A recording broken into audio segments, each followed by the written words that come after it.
Lutfur Rahman Chowdhury, Bradford, Zahid মুমিন Chowdhury, Ireland এবং দেলোয়ার হোসেন শিবলি, greater Manchester. Fresh vegetable. না সইও না, বার্মিংহাম যাইতো। বড়গুই নালগাঁও, বাংলাদেশের মাছ, বার্মিংহাম, সোনালী সুপারমার্কেটও।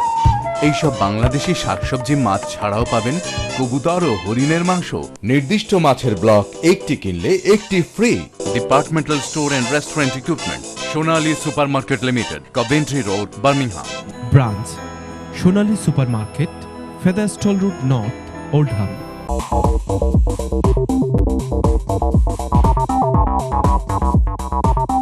বিজ্ঞান প্রযুক্তির সবশেষ খবর জানাতে এনটিভির নতুন সংযোজন সাইটেক ওয়াচ।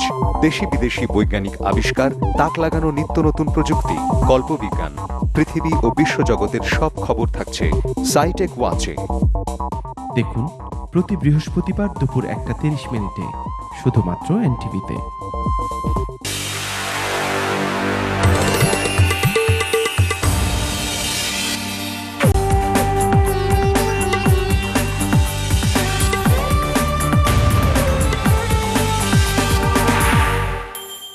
দুনিয়া সুন্দর, মানুষ সুন্দর, আসমান সুন্দর, জমিন সুন্দর, সুন্দরী সুন্দরী পাল্লা। জানি না কত সুন্দর তুমি আল্লাহ। আলাইকুম ওরহমতুল্লাহি ওয়াবারাকাতুহু। প্রিয় ভাই বোনেরা, যে যেখান থেকে বসে আমাদের প্রিয় অনুষ্ঠান জীবন জিজ্ঞাসা দেখছেন, আপনাদের সবাইকে আজকের অনুষ্ঠানে স্বাগত জানাচ্ছি। আশা করছি আপনারা সবাই সুস্থ আছেন, সুন্দর আছেন এবং যথারীতি ঈমান চর্চায় ব্যস্ত আছেন। যথারীতি আমাদের প্রোগ্রামের শুরুতে আমরা স্বাগত জানাচ্ছি আমাদের শ্রদ্ধেয় মেহমান শেখ মাহমুদুল হাসানকে এবং জেনে নিচ্ছি গেল সপ্তাহ ওনার কেমন ছিল। জি শেখ, আসসালামু আলাইকুম। ওয়ালাইকুম আসসালাম ওয়া রাহমাতুল্লাহ। আলহামদুলিল্লাহ, আল্লাহ রাব্বুল আলামিনের শুকরিয়া আদায় করছি আমরা। আল্লাহ তাআলা আমাদেরকে যে অবস্থায় রেখেছেন, যেখানে রেখেছেন, সেখানেই আল্লাহ রাব্বুল আলামিনের শুকরিয়া আদায় করা দরকার। যে অবস্থাতে রাখা আমাদেরকে আল্লাহ রেখেছেন, কারণ পৃথিবীর বিভিন্ন জায়গায়, বিশেষত আমাদের মাতৃভূমিতে প্রতিটি মানুষ উৎকণ্ঠিত, উদ্বিগ্ন, কি হতে যাচ্ছে, কি হবে, এই জাতীয় প্রশ্ন, আমার কি করণীয়। এই প্রশ্নটি পুরো সপ্তাহ জুড়ে আমরা বিভিন্নভাবে, ব্যক্তিগতভাবে, ফোনে, ইমেইলে, এমনকি বাংলাদেশ থেকে অনেকে ফোন করে জিজ্ঞাসা করছেন যে আমাদের কি করণীয়। তো কাজেই আমরা একটা উদ্বেগ, উৎকণ্ঠার মধ্যে পুরো জাতি, পৃথিবীর যে প্রান্তেই আমরা আছি না কেন, সকলের মনটি খুবই খুবই উদ্বিগ্ন। আমরা আল্লাহর কাছে এটাই দোয়া করি যে আল্লাহ রাব্বুল আলামিন আমাদের দেশকে যেন নিরাপদ একটি দেশ করেন এবং আমাদের সকল অন্যায়, জুলুম, নির্যাতন সবকিছু বিদূরিত হয়ে শান্তিপূর্ণ একটি আদর্শ রাষ্ট্রে আমরা সকলে ভাই ভাই হয়ে যেন থাকতে পারি, সমৃদ্ধির পথে আমরা যেন যেতে পারি। একটি বিষয় হলো যে আমাদের দেশে বর্তমানে যে যেই চিন্তায় আছে, এটা নিয়ে এত অনড়, সত্য মিথ্যা যাচাই ইত্যাদি করা ছাড়াই প্রত্যেকে যার মতকে প্রতিষ্ঠিত করার জন্য উঠে পড়ে লেগেছে। তো কাজে এই অবস্থায় যদি আমরা সবাই থাকি, তাহলে কিন্তু একটি সুড়ঙ্গের ওপার থেকে কোনো আলো দেখা যাবে না। আমরা সুড়ঙ্গের ওপার থেকে আলো তখনই দেখতে পাবো যখন আমরা সকলের মধ্যে পরমত সহিংসতা জাগ্রত হবে, আরেকজনকে ভালোবাসতে আমরা শিখব, আরেকজনের মতকে আমরা শ্রদ্ধা করতে জানবো, তখনই কিন্তু আমরা পাশাপাশি খুব আনন্দের সাথে থাকতে পারবো। নতুবা দেখা যাবে প্রতিটি ঘরে ঘরে ভাই ভাই মারামারি শুরু হয়ে যাবে, যেটা কারোর জন্যই কাম্য হতে পারে না। এই জন্য আল্লাহ নবী প্রথমেই যখন মদিনাতে এসেছেন, তিনি কী কাজ করেছেন? তিনি জানতেন যে মদিনাতে কিছু মানুষ এখন বাহির থেকে এসেছে, অর্থাৎ মক্কা নগরী কিংবা অন্যান্য শহর থেকে ইসলাম কবুল করে এসেছেন, আবার কিছু আছে স্থানীয় বাসিন্দা। এখন আল্লাহ নবী জানতেন যে আজকে যাই হোক না কেন, আগামী দিনে এমন একটা ভাব হতে পারে, দুই ভাগ থাকতে পারে, যে আমরা বহিরাগত আর আরেক গ্রুপ থাকবে, তারা মনে করবে যে আমরাই এই মাটির মানুষ। তো এই জন্য আল্লাহ নবী করলেন যে প্রথম কাজ করলেন, প্রতিটি মুহাজিরকে এক একজন আনসারের সাথে ভাই ভাই করে দিলেন। এবং পৃথিবীর ইতিহাসে এই ভ্রাতৃত্বের আদর্শ এবং ভ্রাতৃত্ব ভিত্তিক একটি রাষ্ট্র প্রতিষ্ঠার পরিকল্পনা, এটা কিন্তু একটি ইউনিক। আমি অনেক অমুসলিম লেখকদের লেখা পড়েছি, তারা বলছে যে ইউনিভার্সাল ব্রাদারহুড যেটা ইসলাম শিক্ষা দেয় এটা অনন্য, যেটার দৃষ্টান্ত আমরা কোথাও পাই না। তো এই জন্য আমরা মদিনার এই প্রথম দিকগুলোকে যদি আবার স্মরণ করি, আমরা বাংলাদেশে প্রায় মানুষ মুসলমান, এমনকি যারা অমুসলিম আছে, আল্লাহ নবী কিন্তু তাদের সাথে পর্যন্ত সৌহার্দ্যপূর্ণ অবস্থা বজায় রেখেছেন। এবং আল্লাহ নবী কী করেছেন, মদিনা শুরু করেছেন ইহুদি, খ্রিস্টান এবং পত্তলিক যারা ছিল সবাইকে মিলে একটি সনদের আন্ডারে নিয়ে আসলেন, যেটাকে আমরা বলি পৃথিবীর ইতিহাসে প্রথম একটি লিখিত সনদ, মদিনার সনদ বলা হয়, কিতাবু রাসূলিল্লাহ এরকম বলা হয়, আল্লাহর নবী কর্তৃক লিখিত একটি সংবিধান কিংবা সনদ। এবং এটার মাধ্যমে যে অমুসলিম হতে পারে কিন্তু তারা যেন সকলে শান্তির সাথে এবং মর্যাদার সাথে পারস্পরিক সৌহার্দ্য বজায় রেখে একটি রাষ্ট্রের ছায়ায় এবং ছাতার নিচে চলে আসতে পারে, এটাই কিন্তু আল্লাহ নবী চেয়েছেন। তাই কাজেই আমাদের দেশে অনেকেই আছেন হিন্দু বা অন্যান্য ধর্মাবলম্বী, তারও মানবিকভাবে আমাদের ভাই, কাজেই তাদের সাথে সৌহার্দ্য বজায় রাখা, তাদেরকে শান্তিতে থাকতে দেয়া, এটাও কিন্তু আমাদের দায়িত্ব। পাশাপাশি আমরা যারা মুসলমান আছি তারও যেন ইসলামের আদর্শ মেনে ঘৃণা, বিদ্বেষ, হিংসা, হাসাদ এবং বিভিন্ন রকম ফাসাদ ইত্যাদিকে ত্যাগ করে সকলে যেন এক কাতারে আসতে পারে, সেটাই হলো এখন আমাদের প্রয়াস। এবং আমাদের নেতৃত্ব পক্ষে বিপক্ষে, সরকার বেসরকার যে যেখানে আছেন সবাইকে এই থিমগুলো নিয়ে এখন অগ্রসর হতে হবে। এখন আমাদের দরকার দরদি কিছু মানুষ যারা পুরো জাতিকে বলবে না অনেক হয়েছে, এখন আর না, আমরা এক জায়গায় বসে কথা বলে আগামী দিনকে, আমাদের আগামী প্রজন্মকে সুন্দর পথে আমরা পরিচালিত করি। আর এই ক্ষেত্রে তারা মদিনার প্রথম দিকের বিভিন্ন রকমের মানুষকে কিভাবে আল্লাহ নবী ঐক্যবদ্ধ করেছেন সেটা থেকে শিক্ষা নিতে পারেন। আল্লাহ কবুল করুন ইনশাআল্লাহ। প্রিয় ভাই বোনেরা, চমৎকার একটি আমরা কথা শুনলাম, বিশেষ করে আমাদের বর্তমান বাংলাদেশের প্রেক্ষাপটে। তো আশা করছি আপনাদের এর থেকে অনেকগুলো শিক্ষণীয় বিষয় রয়েছে, এগুলো আপনারা আপনাদের যে অবস্থানে আছেন সেই অবস্থান থেকে বাস্তবায়ন করার চেষ্টা করবেন, আল্লাহ যেন তৌফিক দেন। চলে যাচ্ছি আমরা কলে, দেখি কি আছেন। আসসালামু আলাইকুম ওয়া রাহমাতুল্লাহি ওয়া বারাকাতুহু। ওয়ালাইকুম আসসালাম। ভাইয়া, আমার প্রশ্ন হচ্ছে, আমার বেবি হয় অনেক বছর পরে, তো যার কারণে আমার ভাবি এবং মা তারা দুইজন মানত করছিল, একজন সিলেট মাজার আর একজন চিটাগাং মাজার। তো আমি জানতাম না, আমার বাচ্চা হওয়ার পরে এগুলা জানছি। তো আমার প্রশ্ন হলো, এখন ওনারা যেহেতু আমি জিনিসটা জানিও না, মানত করছে, এটা আমি পক্ষেও না, তো এখন ওনারা যদি কোনো কারণে এটা মানে পালন না করে কিংবা এটা আমার বাদ পরে এফেক্ট করবে কিনা, কিংবা আমার নিজ দায়িত্বে এই জিনিসটা করতে হবে কিনা, এইটাই ভাইয়া। ক্লিয়ার? জি, জাযাকুমুল্লাহ। আমরা প্রশ্নে যেটা জানতে পারলাম যে উনার অনেক দিন পরে বাচ্চা হচ্ছে, বাচ্চা যেন সুষ্ঠুভাবে সুন্দরভাবে হয় এবং সুস্বাস্থ্যের সাথে থাকে, এই জন্য তার আপনজনরা কিছু মানত করেছেন যে আল্লাহর রাস্তায় কিছু দান করবেন। এরকম যদি করে থাকেন সেটা মানতটা পরিপূর্ণ করাটা ওয়াজিব, যিনি মানত করবেন তার জন্য এটা ওয়াজিব।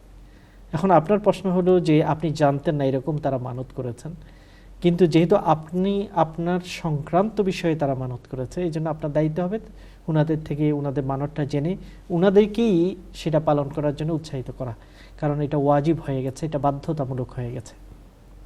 একান্ত তারা যদি না করতে পারেন তাহলে আপনিও তাদেরকে সহযোগিতার মাধ্যমে, আপনার কারণে যেহেতু আপনার দরদেই তারা যেহেতু করেছেন, কাজেই তাদেরকে এই ওয়াজিব পালনের না পালন করার কারণে যে গুনাহ হবে সেটা থেকে আপনি তাদেরকে পরিত্রাণ দেওয়ার জন্য তাদেরকে সহযোগিতা করবেন এবং উৎসাহিত করে মানতটা আপনি পালন করবেন। তবে মানত কি করেছেন, সেই যে বিষয়ে মানত করেছেন এটা শরীয়তের দৃষ্টিতে বৈধ হতে হবে। এমন কোনো জায়গায় মানত করা যাবে না যেটা শরীয়ত গ্রহণ করে না। যদি এরকম করে থাকে তাহলে বিকল্পভাবে সেটাকে খরচ করতে হবে। যেমন কেউ মানত করেছে যে এমন একটি জায়গায় দিবে যেখানে শরীয়তে সেটা গ্রহণযোগ্য নয়, তখন ওই পয়সা তারা অন্য জায়গায় গরিবদের মধ্যে বিতরণ করে দেবে। এভাবেই মানতকে পরিপূর্ণ করতে হবে। জাযাকুমুল্লাহ। আমরা চলে যাচ্ছি পরবর্তী কলে, দেখি কে আছেন। আসসালামু আলাইকুম। আসসালামু আলাইকুম। ওয়ালাইকুম আসসালাম ওয়া রাহমাতুল্লাহ। আপনার প্রশ্ন বলেন। জি, আমার দুইটা প্রশ্ন ছিল। কি? যে গত হপ্তাহে আমার শাশুড়ি মারা গেছেন, যে আগুনে জ্বলিয়ে একটা অ্যাক্সিডেন্ট হয়েছে, যাই হোক তার অবস্থা খুব সিরিয়াস আছে। তো আমি একটা প্রশ্ন করতাম চাই যে জানাজা আমরা বেটি মানুষে পড়তাম পারিনি, আর ফ্রাইডে জুম্মার নামাজ আমরা পড়তাম পারিনি। আচ্ছা আচ্ছা, বেটি মানুষে আর কি জমাতে মসজিদ আর কি। আর একটা প্রশ্ন ছিল যে আমার মাঝে মাঝে মাথা খুব ব্যথা করে, আর কি বেহুশ অবস্থায় আর কি এশার নামাজ পড়তাম পারি না। ওকে। আর সব নামাজ পড়তাম পারি আল্লাহ দিলে, মাঝে মাঝে এশার নামাজ পড়তে সময় খুব বেশি আর কি মাথা ব্যথা করিয়া বেহুশ হয়ে যায়, বাদে আবার হুশায়। এই অবস্থাতে আমি নামাজ পড়তাম পারতাম না। এতে কজা নামাজ পড়া লাগবে নি, পড়লে কয় রাকাত পড়তে হইব? দুইটা প্রশ্ন ছিল।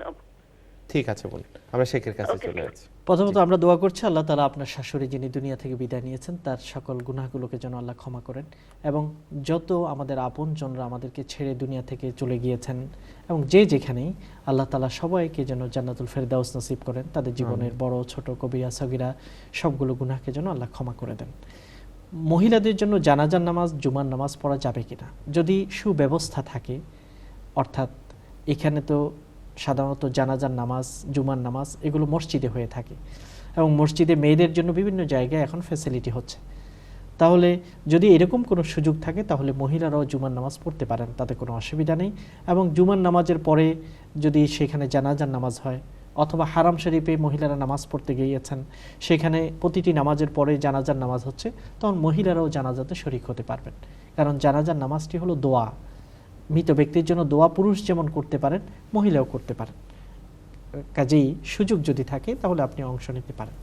আর যদি সেখানে পর্দার সাথে বা সিকিউর কোনো সুযোগ না থাকে তাহলে আপনি ঘরে থেকে তার জন্য দোয়া করবেন, এর মাধ্যমেও তার কাছে ইনশাআল্লাহ আল্লাহ তাআলা আপনার দোয়াটি তার জন্য কবুল করবেন। এবং মৃত ব্যক্তিদের জন্য আমরা সবসময় দোয়া করব, এটা আমাদের নিয়ম। আল্লাহ তাআলা আমাদেরকে কোরআনে শিক্ষা দিয়েছেন, যেমন সূরাতুল হাশরে আল্লাহ যে একটি দোয়া শিক্ষা দিয়েছেন, রব্বানা গফির লানা ওয়া লিইখওয়ানিনা আল্লাযীনা সাবাকুনা বিল ঈমান। হে আল্লাহ, আমাদেরকে ক্ষমা করে দাও এবং আমাদের আগে যারা ঈমান নিয়ে দুনিয়া থেকে বিদায় হয়েছেন তাদেরকে ক্ষমা করো। তাহলে পূর্ববর্তী ঈমানদারদের জন্য দোয়া করা, মাগফিরাতের জন্য দোয়া করা, এটা কোরআনের শিক্ষা থেকে আমরা পাই। আর আল্লাহর নবী নিয়মিত তাদের জন্য দোয়া করতেন, কাজেই আমরা তাদের জন্য দোয়া করব। দ্বিতীয় শেষ প্রশ্নটি আপনি করেছেন, মাথা ব্যথা হয় আর এই কারণে এশার নামাজ আপনি পড়তে পারেন না, বেহুশ হয়ে যান। কেউ যদি বেহুশ হয়ে যায় তাহলে যখন তার হুঁশ আসবে তখনই তাকে নামাজ আদায় করতে হবে, এবং যদি ওয়াক্তে চলে যায় তাহলে 4 রাকাত ফরজ, 3 রাকাত ভিতির নামাজ কাজা করে দিতে হবে। ধন্যবাদ। জি, আমরা পরবর্তী কলেজে চলে যাচ্ছি, দেখি কি আছে। আসসালামু আলাইকুম। আসসালামু আলাইকুম। ওয়ালাইকুম আসসালাম ওয়া রাহমাতুল্লাহ। আপনার প্রশ্ন বলবেন। ভাই, আমি প্যারিস থেকে বলছিলাম। তো আমি প্রথমেই ধন্যবাদ জানাই, আপনাদের এই প্রোগ্রামটা খুব ভালো লাগে এবং এত ক্লিয়ারলি শেখ বোঝান বিষয়গুলা, বুঝতে অনেক সহজ হয় আর কি। তো যাই হোক, আমার প্রথম প্রশ্নটা যেটা হচ্ছে, একজন নিকট আত্মীয় আমার মারা গেছেন। এখন আমি ওনার ফ্যামিলির অবস্থাও বেশি ভালো না, আমি ফ্যামিলি তো দেখবই। এখন ওনার জন্য আমি কিভাবে ওনার মাগফিরাতের জন্য কিভাবে মনে করেন কি করতে পারি, বা কিভাবে মসজিদে দান খয়রাত বা এর মাধ্যমে ডিরেক্ট ওনার জন্য আমি কি করতে পারি, ফ্যামিলি যেটা ওইটা তো আমি করবই, ওনার জন্য আমি কি করতে পারি এই বিষয়টা আমি জানতে চাচ্ছি, এক। আর 2 নম্বর আমার প্রশ্নটা হচ্ছে যে, এখানে আমরা মনে করেন কাজে যখন বেরিয়ে যাই, তো এই দেশে বিশেষ করে ফ্রান্সে মনে করেন অনেক সময় কাজের সময় নামাজ পড়া যায় না। মনে করেন আমি সকালে কাজে ফজরের নামাজটা ঠিক মতো পরে বের হয়ে গেলাম, এখন জোহর আসর অনেক সময় কাজা হয়ে যায়। আমি যখন বাসায় ফিরি তখন মনে করেন মাগরিবের নামাজের 10 মিনিটের মতো বাকি আছে। এখন এই সামান্য সময় আসর মাগরিবের মধ্যখানে কি জানি নামাজ পড়া যায় কিনা এরকম। আর যদি এই 10 মিনিট মনে করেন 10 মিনিট পরে মাগরিবের আজান হবে, এই 10 মিনিটের মধ্যে কি আমি ওই কাজা যে জোহর এবং আসরের নামাজটা পড়ে নেব, নাকি আমি মাগরিবের নামাজের সময় পর্যন্ত অপেক্ষা করে তারপরে মাগরিবের নামাজের সাথে ওই নামাজগুলো পড়বো? এটা একটু জানালে উপকৃত হব। আসসালামু আলাইকুম। প্যারিস থেকে ভাই প্রশ্ন করেছেন। ধন্যবাদ, আপনি অনেক দূর থেকে আমাদের সাথে যোগাযোগ করেছেন। আল্লাহ তাআলা আপনাকে এর জন্য উত্তম জাযা দান করুন। আমিন। প্রথম প্রশ্নটি হলো, নিকট আত্মীয় দুনিয়া থেকে বিদায় নিয়েছেন, তার জন্য আপনি কি করবেন, সরাসরি তার উপকারে আসে এমন কি করা যায়? এটা আসলে সকলেই আমাদের মনে একটি প্রশ্ন জাগে যে আমাদের আপনজন যাদের স্পর্শ আমরা সবসময় অনুভব করি, তারা যখন দুনিয়া থেকে বিদায় নেবে তাদের জন্য আমাদের মন ছটফট করে, কি করা যায়? কয়েকটা কাজ আমরা করতে পারি। প্রথম নম্বর যেটা আমরা প্রতিনিয়ত বলে থাকি, যে তাদের জন্য আমরা আল্লাহর কাছে রহমতের দোয়া করব। হে আল্লাহ, তুমি আমার অমুক আত্মীয়কে তোমার রহমতে পরিপূর্ণ করে নাও, তোমার রহমত তার উপর বর্ষণ করো। এবং দ্বিতীয় হলো তার জন্য আমরা ইস্তেগফার করব, গুনাহ মাফ চাব। তৃতীয় হলো আমরা তাদের জন্য কিছু সাদাকাত করতে পারি, কারণ এটা হাদিস দ্বারা প্রমাণিত, সাদাকার সোয়াব মৃত ব্যক্তিদের কাছে পৌঁছে, এটা বিশুদ্ধ হাদিস থেকে প্রমাণিত। কাজেই আমরা তাদের জন্য সাদাকা করব। এবং সাদাকা যদি জারিয়া হয়, যেটা অব্যাহত থাকে যেই কাজ, এরকম সাদকা করাটা ভালো। যেমন আপনি মসজিদ করে দিলেন, অথবা একটি মাদ্রাসা করে দিলেন, অথবা একটি রাস্তা করে দিলেন, অথবা মানুষের কল্যাণে আসে এবং স্থায়ীভাবে সেটা চলতে থাকবে এমন কাজ আপনি করে দিলেন। সেই কাজ থেকে তিনি আল্লাহ তাআলা তার জন্য সওয়াব প্রেরণ করতে থাকবেন। ওই ভালো কাজ যেহেতু তার জন্যই আপনি, তার সওয়াবের উদ্দেশ্যে আপনি করেছেন, সেটা সওয়াব পৌঁছে থাকবে। এই জন্য আপনি সাদকা জারিয়া করার চেষ্টা করবেন। সাদকা জারিয়ার আরেকটি রূপ হলো কোনো একজন মানুষকে কোরআন শেখানো, দরিদ্র কোনো ছাত্রকে কোরআনের হাফেজ করা, অথবা কোনো একজন দরিদ্র পরিবারকে তাদেরকে শিক্ষিত করার জন্য আর্থিক স্পন্সর করা। এই জাতীয় কাজগুলো স্থায়ী কাজ, কারণ আল্লাহ নবী বলেছেন, ইযা মাতা ইবনু আদামা ইনকাতা আনহু আমালুহু ইল্লা মিন সালাত। একজন আদম সন্তান দুনিয়া থেকে বিদায় নেওয়ার পর তার সকল আমলের দরজাগুলো বন্ধ হয়ে যায়, তবে 3টি দরজা তার জন্য খোলা থাকে। একটি হলো সাদাকা জারিয়া, অব্যাহত সাদকা, যেগুলো তিনি করেছেন বা তার জন্য করা হয়েছে, সেগুলো কিন্তু অব্যাহতভাবে তিনি পেতেই থাকবেন। দ্বিতীয় হলো ইলমুন ইউনতাফাউ বিহি, কোনো একটা জ্ঞান যদি তিনি প্রচার করে যান, যেমন তিনি নিজে কোরআন শিক্ষা দিয়েছেন, অথবা অন্য কোনো উপকারী নলেজ প্রচার করেছেন, তিনি শিক্ষক ছিলেন, শিক্ষকতা করেছেন, অথবা কোনো জ্ঞানের উপকরণ তিনি প্রচার করেছেন, যেমন তিনি প্রকাশনা করেছেন একটা বইয়ের, যেটা খুব মানুষের উপকারে আসে, অথবা কোনো ভিডিও অথবা অন্য অডিও, এই জাতীয় কোনো ওয়াজ নসিহত ইত্যাদি প্রচার করেছেন, সেগুলো মানুষ শুনে উপকৃত হচ্ছে, আমল করছে, সেটা সওয়াব তিনি পাবেন। আর তৃতীয় হলো ইবনুন সালেহুন ইয়াদউ লাহ, কোনো সুসন্তান যদি রেখে যাওয়া যায়, যারা তার জন্য দোয়া করবে, মা বাবার জন্য দোয়া করবে, সেটা খুবই খুবই মা বাবার জন্য উপকারে আসবে। আল্লাহ নবী বলেছেন এই 3টি দরজা তার জন্য খোলা থাকে।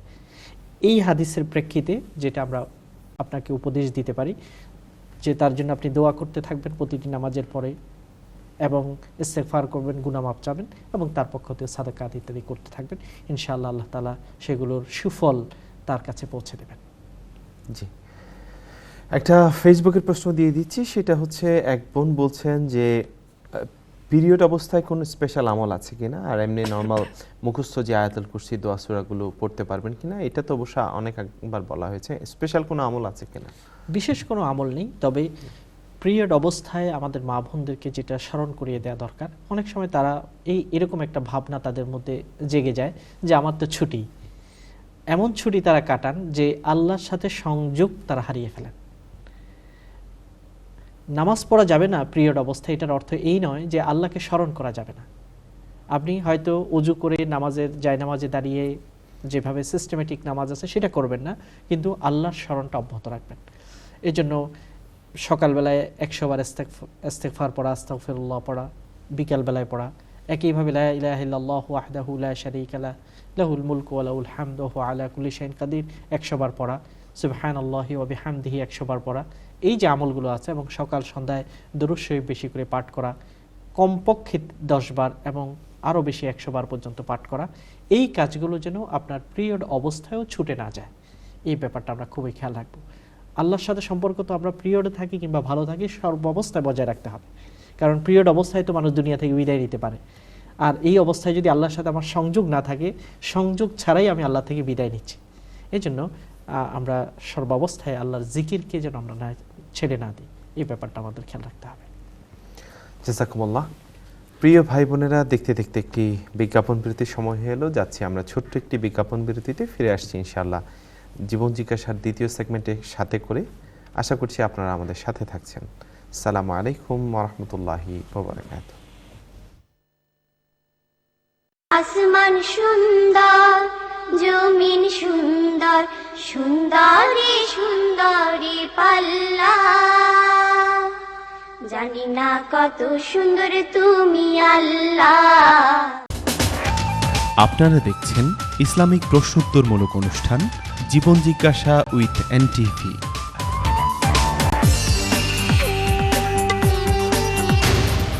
ফ্লাইট কনসেপ্টে বিশ্বের যে কোনো দেশের এয়ার টিকিট পাওয়া যায়।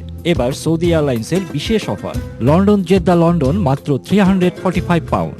এ সুযোগ সীমিত সময়ের জন্য। আজই যোগাযোগ করুন ফ্লাইট কনসেপ্ট 0207 375 0055। হাই হাই, আমার গাড়িটাও গেল, মাথাটাও গেল, আই বলে গাড়িটাও গেছে, প্রোগ্রামটাও যাইবো। না না হাকিম ভাই, গাড়ি গেছে প্রোগ্রাম যাইতো না, অ্যাক্সিডেন্ট ম্যানেজমেন্টে ফোন করেছে। অ্যাক্সিডেন্ট ক্লাইম ম্যানেজমেন্টে তো বড় এরার গেছে গেলে কোনো কাম হইতো না। আমি এক কোম্পানি ছিলি খুব ভালো। খেরা উফ, বুঝলিস। আস্তে আস্তে আস্তে, না না না না, ছোট মোটো মানুষ আর সত্যি তোমার আত্মীর লাগা। মনে হইছে হাতি ক্লেম 028-805-5202। পয়সা আমদানি প্রোগ্রাম মিস হইতো না। থ্যাংক ইউ আমারে না। হাতি ক্লেম 1 call per 0। প্রবাসী পল্লী শাহ আমানত নগরীতে 8 কাঠা জমি মাত্র 10 লক্ষ টাকায়। এককালীন বিনিয়োগে 5 কাঠা জমি মাত্র 1,25,000 টাকায়। মূল্য পরিশোধের সাথে সাথে রেজিস্ট্রেশনের সুব্যবস্থা। পূর্বাচল শাহ আমানত নগরী প্রবাসী পল্লী গ্রুপের একটি প্রকল্প। Are your finances getting out of control? Do you want to know how to better manage your money? ঋণ সমস্যা থাকলে উপযুক্ত পরামর্শ নিলে সমাধান পাওয়া যায়। আপনার টাকার প্রয়োজনীয় ব্যবহার ও পরামর্শ প্রোগ্রামে দেওয়া হবে। Viewers, please watch the program Money Smart. Money Smart দেখুন প্রতি সোমবার রাত 8টায় শুধুমাত্র এনটিভিতে। This program is powered by Smart Group. যত্নে তৈরি স্বাদের রত্ন শাপলা লং গ্রেন চাউল, একটি সুগন্ধি ও অতি সুস্বাদু চাউল এখন পাওয়া যাচ্ছে আপনার পাশের দোকানে। শাপলা লং গ্রেন চাউল আজই ট্রাই করুন। এমআরএ গ্লোবাল মানির সৌজন্যে আজকের কারেন্সি রেট। লন্ডনের রহমান সাহেব রাসেল 14,000 পাউন্ড ক্রেডিট কার্ডরে স্মার্ট ক্লেমের সাহায্যে রিফান্ড ক্লেম হইয়া 50,700 পাইছে। আপনারও ক্রেডিট কার্ড বা লোনের সাথে পিপিআই থাকিয়া থাকলে আপনিও পাইতে পারেন ব্যাংক থেকে হাজার পাউন্ড কম্পেনসেশন। আপনার ক্লেম করা যদি বাকি থাকে অথবা আনসাকসেসফুল হয়ে থাকে, আজও স্মার্ট ক্লেমের লগে যোগাযোগ করেন।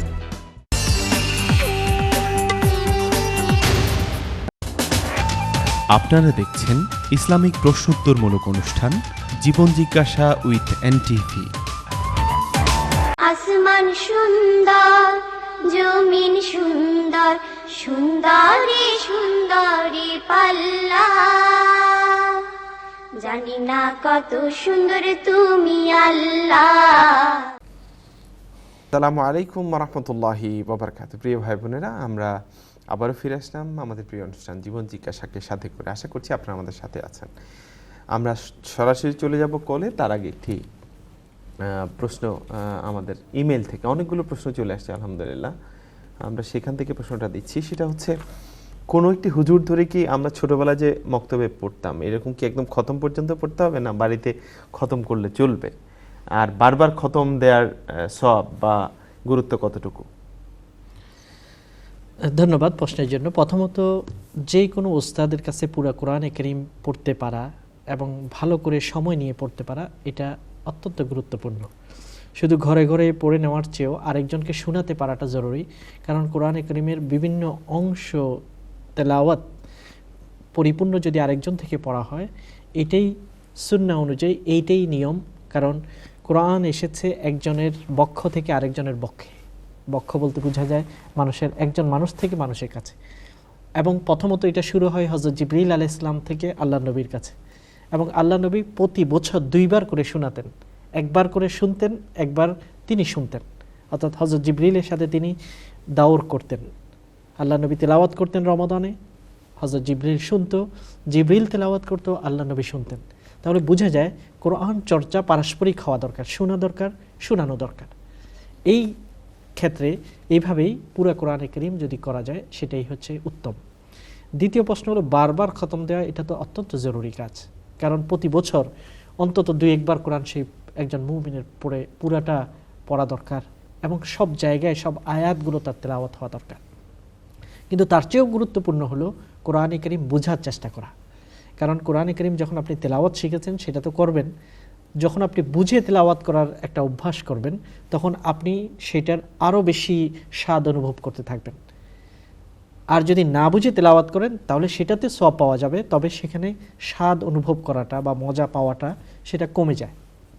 এই জন্য আমরা যেসব নামাজের সূরাগুলো পড়ি অথবা যেসব দোয়াগুলো পড়ি সেগুলোর অর্থ যদি আমাদের জানা থাকে তাহলে আমরা নামাজটাকে আরও বেশি প্রাণবন্ত করতে পারবো, যে কি আমি বলছি, কি আল্লাহর কাছে আমি প্রার্থনা করছি, সেটা আমার জন্য বোঝাটা খুবই সহজ হবে। এই জন্য কোরআনে কারীম বারবার যেভাবে খতম দেওয়ার আমরা চেষ্টা করব, পাশাপাশি কোরআনে কারীম বোঝার জন্য আরবি ভাষা শেখা, আরবি গ্রামার শেখা এবং কোরআনে কারীমকে তাফসীর সহ পড়ার চেষ্টা করাটা আমাদের জন্য খুব জরুরি। ধন্যবাদ। জাযাকুমুল্লাহ। আমরা কলে চলে যাচ্ছি, দেখি কে আছেন। আসসালামু আলাইকুম। আসসালামু আলাইকুম। ওয়ালাইকুম আসসালাম ওয়া রাহমাতুল্লাহ। আপনার প্রশ্ন বলবেন। যে আমার দুইটা প্রশ্ন ভাই। একটা প্রশ্ন হলো কি যে ইসলামে নারী নেতৃত্ব হারাম না হালাল, কোরআন ও হাদিসের আলোকে যদি আজকে সম্মানিত অতিথি বুঝিয়ে দেন খুবই উপকৃত হব। এবং দ্বিতীয় প্রশ্নটি হলো, আজকে পত্রিকা দেখলাম যে কালকে রাত্রে 3টার দিকে বগুড়ায় মনে করেন প্রত্যেক মসজিদে মসজিদে মাইকিং করে বলা হইতেছে যে ছাদের মধ্যে সাইদি সাহেবের ছবি দেখা গেছে, কিন্তু বিষয়টি পরে জানলাম যে গুজব। এই যে গুজব সৃষ্টি করে আমাদের মধ্যে বিভেদ সৃষ্টি করতেছে জামাতে ইসলামী, ইসলামের নাম ধরে, সেটার ব্যাপারে করণীয়টা কি বললে খুবই খুশি হব। ধন্যবাদ। জি ধন্যবাদ। নারী নেতৃত্ব আর চাঁদের দেখা গেছে, এটা অবশ্য দেখা গেলেও কি আর না, এই বিষয়গুলো খুবই ফানি। এই দুইটি প্রশ্নের উত্তর দেওয়ার আগে আরেকজন ভাই যিনি ফ্রান্স থেকে প্রশ্ন করেছিলেন, ওইটা আমার কাছে গুরুত্বপূর্ণ মনে হয়েছে, সেটা একটু উত্তরটা বাকি রয়ে গেছিল, সেটা বলে আমরা এই দুটি প্রশ্নের দিকে আসব। প্রথম ভাই প্রশ্ন রেখেছিলেন যে তিনি ফজরের নামাজ পড়ে কাজে চলে যান, জোহরের নামাজ কাজের ক্ষেত্রে পড়ার কোনো সুযোগ করতে পারেন না এবং আসরের নামাজও তার পড়ার সুযোগ হয় না, কিন্তু ঘরে যখন আসেন প্রায় 10-15 মিনিট বাকি থাকে মাগরিবের আজান দেওয়ার, এই সময় তুমি কি করবেন? তো উত্তর হলো এই সময় আপনি তাড়াতাড়ি জোহর এবং আসর পড়ে নেওয়ার চেষ্টা করবেন। যদিও এই টাইমটি অন্যান্য নামাজ পড়া যায় না, কিন্তু এখানে জোহর এবং আসর পরিপূর্ণ কাজা করার চেয়ে, মাগরিবের ওয়াক্ত হয়ে যাওয়ার পরে পড়ার চেয়ে এই টাইমটা যেহেতু আপনার হাতে আছে তখন এই নামাজটা পড়ে নেওয়া দরকার। কারণ যদিও জোহরের নামাজকে জোহরের টাইমে পড়ার চেষ্টা আপনাকে করতে হবে, মাগরিবের আসরের নামাজকে আসরের নামাজে পড়ার চেষ্টা করতে হবে, যেমন সামারে হয়তো আপনি সেটা করতে পারবেন, কিন্তু শীতকালে যেহেতু দিন খুব ছোট থাকে এইসব দেশগুলোতে, এই জন্য জোহর এবং আসরের কম্বাইন করার একটা মাযহাব আছে। অন্ততপক্ষে কাজা করার চেয়ে কম্বাইন করা, একসাথে আদায় করা, এটা হচ্ছে সেফার। এই জন্য আপনি ওই 10 মিনিটে আপনি জোহর এবং আসরকে পড়ে নেওয়ার চেষ্টা করবেন। এরপর আমরা সেই নারী নেতৃত্ব ইসলামে হালাল না হারাম। আমরা গত সপ্তাহে এই কথাটি বলেছি যে আসলে নারী নেতৃত্ব ইসলাম নর এবং নারীকে দুইভাবে দেখে না, দুইটাই সমানভাবে দেখে। আজকে পুরা পাশ্চাত্যে যেই জিনিসটা ইসলামের উপর ব্লেম দেওয়ার চেষ্টা করা হয় যে নারীর প্রতি ইসলামের গুরুত্ব নেই বা তাদের প্রতিভা বিকাশে কোনো সুযোগ নেই, এটা সম্পূর্ণভাবে অমূলক এবং মিথ্যা। কারণ ইসলাম হযরত আয়েশা রাদিয়াল্লাহু তাআলা আনহার কথা যদি আমরা দেখি, তিনি সবচেয়ে বড় জ্ঞানী মহিলা ছিলেন এবং তার থেকে জ্ঞান অর্জনের জন্য বড় বড় সাহাবা, সিনিয়র সাহাবারাও আল্লাহ নবীর বিদায়ের পর তার কাছে যেতেন এবং বিভিন্ন বিষয়ে জিজ্ঞাসা করতেন। এই জন্য নারীর প্রতি আমরা যখন বলবো যে না নারী নেতৃত্বে দিতে পারবে না, তারপরে নারীর ব্যাপারে আমরা বলতে থাকবো, তখন আধুনিক চিন্তা মনস্ক যেসব আমাদের বোনরা আছেন তারা মনে করবে যে ইসলাম নারীর প্রতি অবহেলা প্রদর্শন করে। অথচ আজকের ইউরোপে আপনি দেখবেন প্রায় যারা অমুসলিমরা ইসলাম কবুল করছে তার মধ্যে সবচেয়ে বেশি ইসলাম কবুল করছে, প্রায় 60-র উপরে পার্সেন্টেজ যারা ইসলাম কবুল করছে তারা নারী এবং তারা গ্র্যাজুয়েটেড, ব্রিটিশ বিভিন্ন ইউনিভার্সিটির গ্র্যাজুয়েটেড মহিলারাই কিন্তু ইসলাম কবুল করছে। এই জন্য আপনি রেফারেন্স হিসেবে দেখতে পারেন ফেইথ ম্যাটার, সোয়ানসি ইউনিভার্সিটির যে একাডেমিক স্টাডি হয়েছে এবং যেটা বিবিসিতে একটা ডকুমেন্টারি প্রকাশ হয়েছে, সেটা ইউটিউবে দেখা যায়। সেখানে আপনি দেখবেন যে 3 ভাগের 2 ভাগেই মহিলারা ইসলাম কবুল করছে এবং তারা শিক্ষিতা, অশিক্ষিতা নয়। আমি এই জন্য এই কথাটি বললাম, যেহেতু আমরা ইউরোপে বাস করছি, যে কোনো কথা যখন আমরা বলবো তখন এইরকম ভাব যেন ফুটে না ওঠে যে ইসলাম নর এবং নারীর মধ্যে একটা বৈষম্য তৈরি করেছে। তবে মূল নেতৃত্ব, অর্থাৎ একটি রাষ্ট্রের নেতৃত্ব, একটা হচ্ছে যে কোনো নেতৃত্ব, আমাদের ঘরে আমার মা আমার নেত্রী, এবং বিভিন্ন জায়গায় নারীর নেতৃত্ব, এটা অন্যায় কিছু না। কিন্তু মূল নেতৃত্ব অর্থাৎ পুরাই ইমামতে কোবরা যেটাকে বলা হয়, ইমাম দুই প্রকার, একটা হচ্ছে ছোট ইমাম, বড় ইমাম। ছোট ইমাম বলা হয় যারা মসজিদে ইমামত করেন, ইসলামের দৃষ্টিতে এটাকে বলা হয় ইমামতে সোগরা, ছোট নেতৃত্ব। আর বড় ইমামতে কোবরা বা বড় নেতৃত্ব হলো রাষ্ট্রের নেতৃত্ব দেয়া। তাহলে ছোট মসজিদের ইমাম এই নেতৃত্বের জন্য যে কোয়ালিটিগুলো দরকার, পরিপূর্ণভাবে এই কোয়ালিটিগুলো নারী বড় নেতৃত্বের মধ্যেও থাকতে হবে, বড় ইমামের জন্য থাকতে হবে। এবং ইসলামের দৃষ্টিকোণ থেকে ইসলামী রাষ্ট্রের ক্ষেত্রে, ইসলামিক স্টেট যখন হবে, ইনসাফ ভিত্তিক একটা রাষ্ট্র যখন, ন্যায় বিচার ভিত্তিক যে রাষ্ট্র প্রতিষ্ঠিত হবে, সেখানে যিনি রাষ্ট্রকে নেতৃত্ব দিবেন তিনি মসজিদেও, প্রধান মসজিদেও তিনি ইমামত করবেন।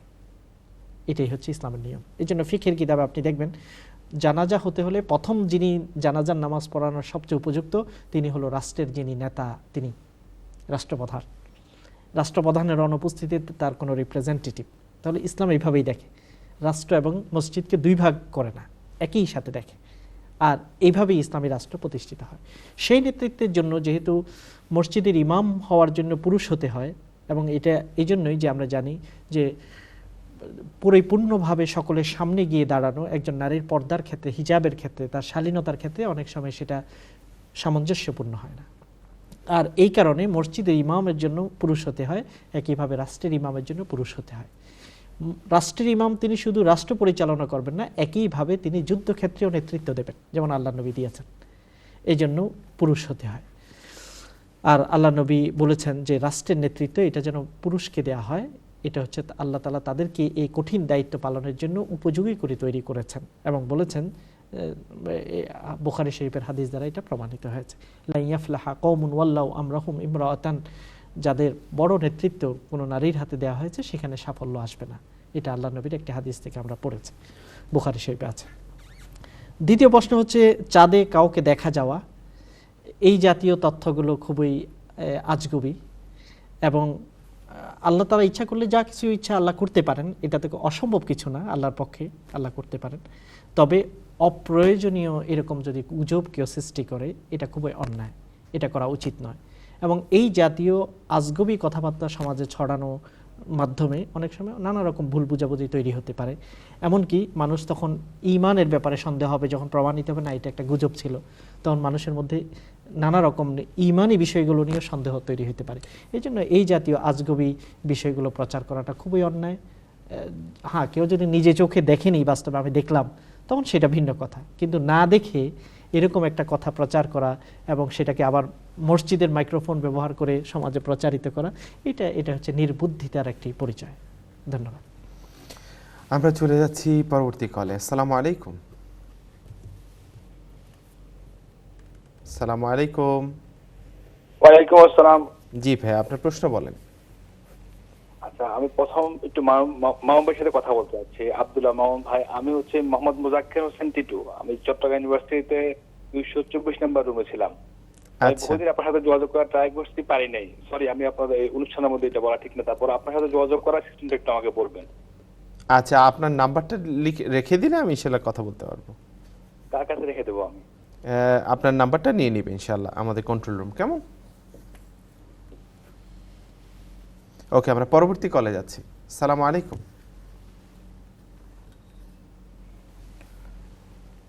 হ্যালো, আসসালামু আলাইকুম। ওয়ালাইকুম আসসালাম। ভাই, আমার প্রশ্ন হচ্ছে যে আমার ওয়াইফ এখন প্রেগন্যান্ট ভাইয়া। তো আমি যতটুকু শুনি, আমার অন্যান্য বন্ধুরা বা আরো যারা আছে এখনকার এই লন্ডনের মধ্যে, ওরা প্রথম যে স্ক্যানটা হয়, স্ক্যান হওয়ার পরে বাচ্চা কি ছেলে হবে কি মেয়ে হবে এটা সবাই জেনে নেয়। তো এই ব্যাপারে ইসলামের কোনো বাধ্যবাধকতা আছে কিনা এখনকার হাদিস কোরআনের মাধ্যমে, যে আমরা আগে জানলে কোনো এই ব্যাপারে নিষিদ্ধ আছে কিনা, বা জানলে কোনো সমস্যা আছে কিনা, এটাই প্রশ্ন আমার। ওকে, ঠিক আছে, ধন্যবাদ। জি, এই ব্যাপারে কথা হলো যে কয়েকটা বিষয় আল্লাহ ছাড়া কেউ জানেন না। তার মধ্যে একটি আছে মাতৃগর্ভে কি আছে, এটা আল্লাহই ভালো জানেন। কি আছে বলতে বোঝায় যে তার কোয়ালিটি কি, তিনি সুখী দুঃখী ভালো খারাপ। দুনিয়ার এখন সায়েন্স অনুযায়ী বা এখন টেকনোলজি দিয়ে আমরা দেখতে পাই যে লিঙ্গ কি সেটা অনুমান করা যায়। প্রথম স্টেজে হয়তো 20% শিওর হওয়া যায়, তারপরে 50%, 70% এইভাবে শিওর হওয়া যায় পর্যায়ক্রমে। লিঙ্গ বা জেন্ডার এটা যাচাই করা যায়, কিন্তু এই সন্তানটি কি হবে ভবিষ্যৎ, তার ভবিষ্যৎ কি, কেমন সন্তান হবে সেটা আল্লাহ ছাড়া কেউ জানে না।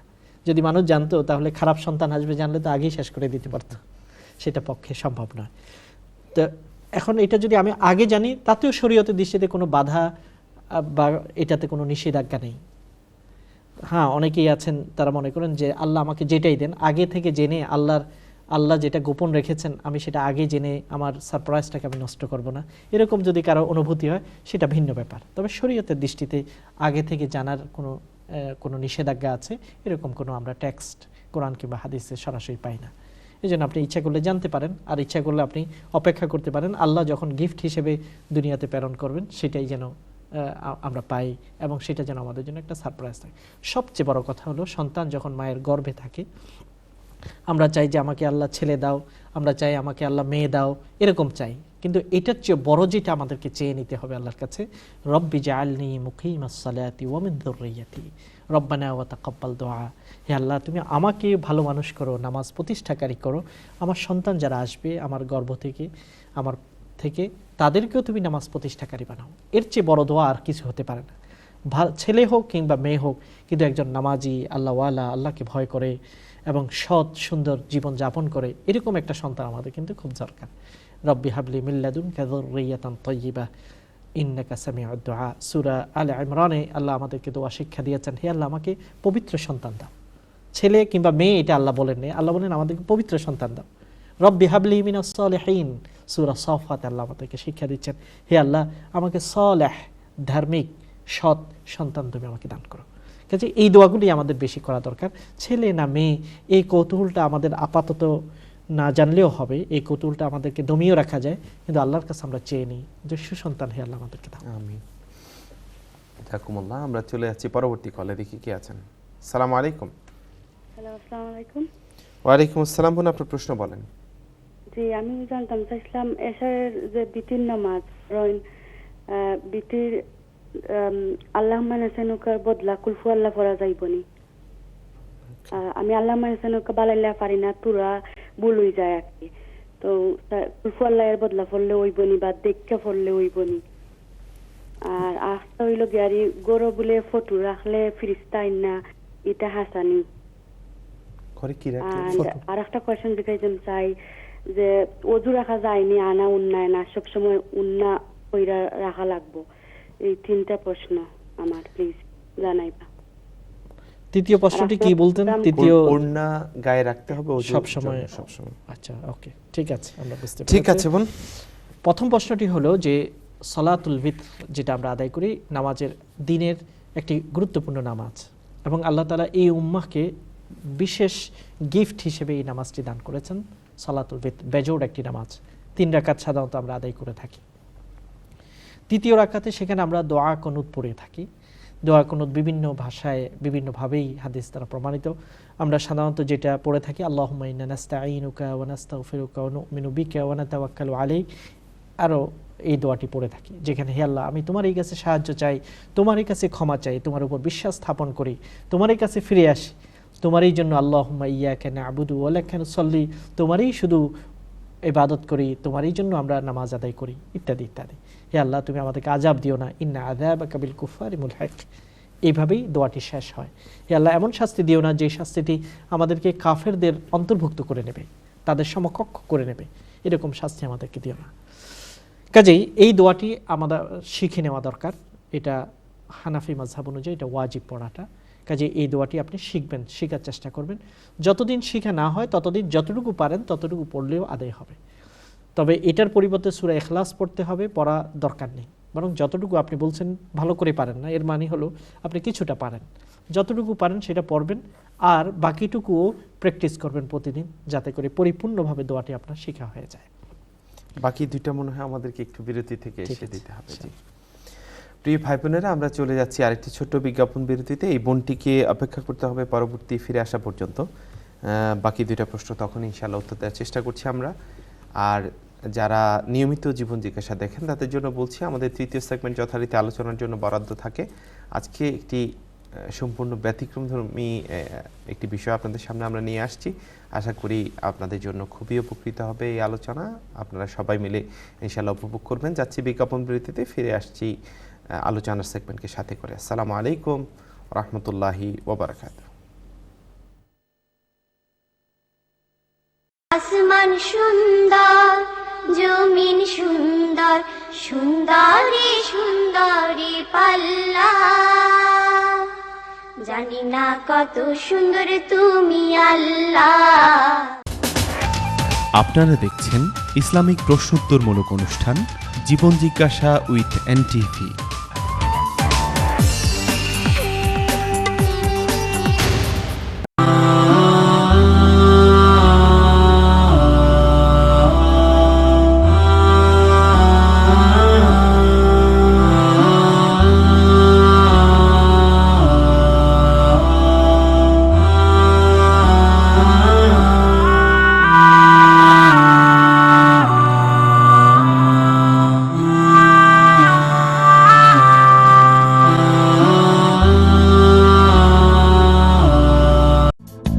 স্বপ্ন ক্যাশ এন্ড ক্যারি, যে কোনো ড্রাই ফ্রুট পাচ্ছেন একটি কিনলে একটি ফ্রি।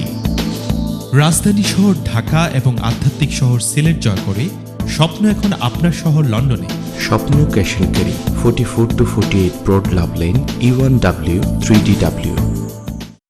কিংডম হাউজিং লিমিটেড রাজধানীতে নিজের একটি বাড়ি নির্মাণে দেশের দক্ষিণাঞ্চলের মানুষের স্বপ্নের একটি প্রকল্প।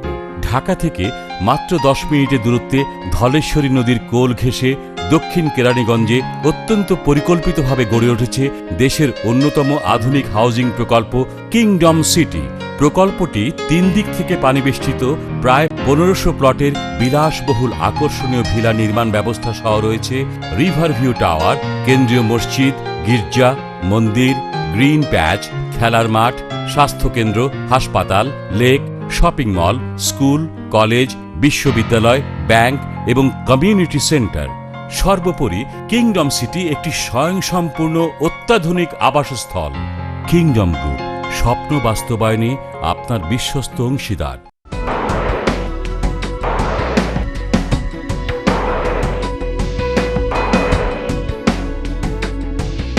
এমিরেটস গত 20 বছর ধরে বাঙালি কমিউনিটির সেবা প্রদান করে এরোলেক্স ট্রাভেলের মাধ্যমে। এই ব্যক্তিটির ভিসা এক্সপায়ার্ড, উনি একজন ওভারস্টে, উনার ভিসা অ্যাপ্লিকেশন রিফিউজড, অ্যাপিল করার সময় মাত্র 10 দিন। এই স্টুডেন্টের ভিসার মেয়াদ মাত্র 1 মাস, তার ভিসা এক্সটেনশন করাতে হবে। আপনার এই সকল সমস্যা সমাধানে বিশ্বস্ত ও দক্ষ সহযোগী ইউকে ইমিগ্রেশন কনসালট্যান্টস, আমাদের অভিজ্ঞ লয়ার্স আপনাকে দিতে পারে সর্বোচ্চ মানের immigration advice.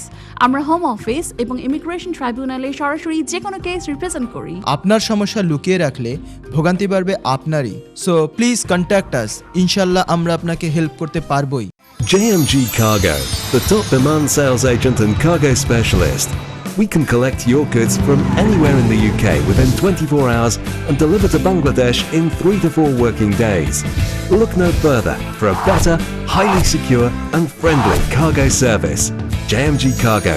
Call us on 020 7247 8878. Open 7 days a week. JMG Cargo. If you like our service, tell others. If not, tell us. মোবারকা মানি ট্রান্সফারের সৌজন্যে আজকের কারেন্সি রেট। মোবারকা ইস্ট লন্ডন মসজিদের বিপরীতে। বার্মিংহাম স্মলিতের কভেন্ট্রি রোডে স্টার্লিং সলিসিটরস একটি বিশ্বস্ত বাঙালি প্রতিষ্ঠান। আমরা পার্সোনাল ইনজুরি ক্লেইমে অভিজ্ঞ, নো উইন নো ফি ভিত্তিতে যে কোনো ধরনের অ্যাক্সিডেন্ট, কাজে দুর্ঘটনা অথবা জিপি কিংবা হসপিটাল থেকে ভুল চিকিৎসার শিকার হলে 100% কম্পেনসেশন এনে দিতে পারি। ইমিগ্রেশন সমস্যার পরামর্শ সহ জটিল কোনো আইনি বিষয়ে ব্রিটিশ বাংলাদেশি সলিসিটর দ্বারা বোর্ড বসিয়ে সমাধানে আমরা সক্ষম। আমাদের কাছে পাবেন বন্ধুত্বপূর্ণ, নিরপেক্ষ ও সঠিক পরামর্শ। তাই আইনি সমস্যা সমাধানে আর্নয় থিঙ্কিং পাশে আছে sterling. Butterfly fashion, jewellery and accessories এখন আপনাদের পাশে শ্যাডওয়েলের ওয়াটনি মার্কেটে। তরুণীদের সব ধরনের অ্যাক্সেসরিজ যেমন fashion jewellery, cosmetics, trinkets, hair accessories, leather goods, perfume এবং গিফট পাবেন এখানে। সময়ের সাথে তাল মিলিয়ে আপনার প্রতিদিনের ফ্যাশনকে আরও প্রাণবন্ত করে তুলতে আজই আসুন বাটারফ্লাইয়ে। 22 Watney market, শাডওয়েল, London E1 3PP। অসহ্য শব্দ ও ধুলোবালির উৎপাত থেকে বাঁচতে এখন থেকে বাংলাদেশে পাওয়া যাচ্ছে ইউপিভিসি ডাবল গেজ দরজা এবং জানালা। www.worldglazing.com।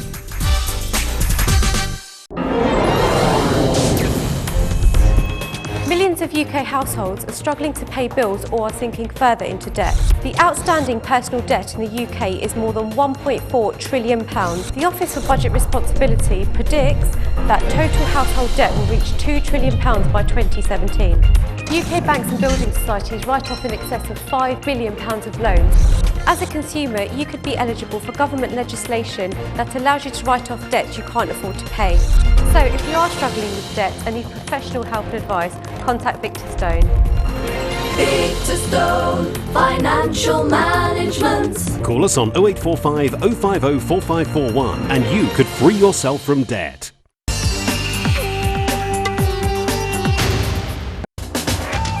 আপনারা দেখছেন ইসলামিক প্রশ্নোত্তরমূলক অনুষ্ঠান জীবন জিজ্ঞাসা উইথ এনটিভি। আসমান সুন্দর, জমিন সুন্দর, সুন্দরী সুন্দরী পাল্লা, জানি না কত সুন্দর তুমি আল্লাহ। আসসালামু আলাইকুম রহমতুল্লাহি ওয়া বারাকাতুহু। প্রিয় ভাই বোনেরা, ফিরে আসলাম আমাদের প্রিয় অনুষ্ঠান জীবন জিজ্ঞাসায় তৃতীয় সেগমেন্টকে সাথে করে। তৃতীয় সেগমেন্ট আমাদের আলোচনার জন্য বরাদ্দ থাকে, আমরা যথারীতি আলোচনায় চলে যাব। তার আগে দুইটি প্রশ্ন আমাদের রয়ে গেছিল, এই দুটি প্রশ্ন দিয়ে আমরা আলোচনায় চলে যাব ইনশাআল্লাহ। একজন বোন যে 3টি প্রশ্ন করেছিলেন তার মধ্যে 2টি প্রশ্ন ছিল এরকম যে ছবি ঘরে থাকলে ফেরেশতা প্রবেশ হবে না, এটা কতটুকু শুদ্ধ? এটা অবশ্যই শুদ্ধ। আমরা অনেকবারই বলেছি, বুখারী শরীফে এই সংক্রান্ত হাদিস আছে, যেই ঘরে ফেরেশতা প্রবেশ করে না ওই ঘরে, যেই ঘরে কোনো ছবি থাকে অথবা যেখানে কুকুর লালন পালন করা হয়। এই হাদিসটি বুখারী শরীফে বিশুদ্ধ সনদে বর্ণিত হয়েছে। ছবি থাকার অর্থ হলো কোথাও ছবি মানুষের অথবা কোনো প্রাণীর ছবিকে ঝুলিয়ে রাখা, সেটা অঙ্কিত হোক অথবা সেটা ক্যামেরার মাধ্যমে তোলা হোক অথবা ভাস্কর্য রূপে হোক, যে কোনোভাবেই এটা রাখা যাবে না। তবে কারো যদি কোনো ছবি দরকার হয় তখন তিনি সেটা অ্যালবামে রেখে দিতে পারেন, ভিতরে রেখে দিতে পারেন, সেটাকে প্রদর্শন করবেন না। আর একইভাবে কুকুরের কথা বলা হয়েছে, কুকুরকে যদি কোনো ঘরে রাখা হয় গার্ড হিসেবে পাহারার জন্য, সেটা জায়েজ আছে, অথবা শিকার করার জন্য। অনেক জায়গায় অনেক ক্ষেত্রে কুকুর দিয়ে মানুষ বিভিন্ন পাখি অথবা বিভিন্ন পশু ইত্যাদি শিকার করে, শিকারের জন্য ব্যবহারের জন্য যাবে। এমনিতেই শুধুমাত্র শখের বশবর্তী হয়ে লালন পালন করতে আল্লাহ নবী নিষেধ করেছেন। কাজেই এই হাদিসটি শুদ্ধ হাদিস এবং অথেন্টিক ওয়েতে সেটা আমরা গ্রহণযোগ্য হিসেবে আমরা পেয়েছি। সর্বশেষ প্রশ্ন হলো ওড়না রাখা মাথায় সবসময় দরকার কিনা? ওড়না রাখাটা একজন নারীর জন্য এটা শালীনতা বোধ। যদি ঘরে অন্যান্য পুরুষরাও থাকে, এমনকি আপন পুরুষরাও থাকলে প্রায় সময় শরীরকে আবৃত রাখা, শালীনভাবে থাকাটা উচিত। কারণ ইসলামের দৃষ্টিতে ভাই, বাবা বা এই জাতীয় যারা রক্তের সম্পর্ক আছে তাদের সামনে যাওয়া যায়, তবে স্পর্শকাতর বিষয়গুলো বা শরীরের সৌন্দর্যময় বিষয়গুলোকে আবৃত করে রাখা অবস্থায় যেন থাকে, ওড়না পরা অবস্থায় থাকে। এই জন্য যথাসম্ভব ঘরে ওড়না রাখা দরকার। হ্যাঁ, কেউ যদি ঘরে একান্ত না থাকে, আপনি একাই আছেন, তাহলে ওড়না না রাখলেও কোনো গুনাহ নেই এখানে, কিন্তু সার্বিকভাবে আবৃত থাকা যথাসম্ভব চেষ্টা করাটাই ভালো। ধন্যবাদ। ধন্যবাদ। আমি বেশ কিছু প্রশ্ন পাচ্ছি যেগুলো আমার মনে হয় আমার ভাই বোনদেরকে একটু করে আমি বলা দরকার, যে ইমেইলে। সেটা হচ্ছে, যেমন একটা প্রশ্ন করলেন যে একজনকে মারা, এটা সঠিক কিনা আপনি বলেন। এটা তো আসলে এখানে বলার কিছু নাই, একজনকে মারলে এটা তো খারাপ। প্রশ্ন হইতে পারে যে ইসলামের আলোকে একজনকে মারলে কি শাস্তি হতে পারে বা কি রুলিংস থাকতে পারে। তো আমার মনে হয় কোয়েশ্চেনগুলোর ক্ষেত্রে যদি আমার ভাই বোন একটু ক্লিয়ার করে দেন, কারণ কি কোয়েশ্চেন করবো আমি এটাই খুঁজে পাই না। অনেকগুলো কোয়েশ্চেন আমি দেখলাম, যেমন এখন একটা কোয়েশ্চেন আসছে, হিন্দুর মন্দির লুট হচ্ছে, এটা ঠিক কিনা বলেন।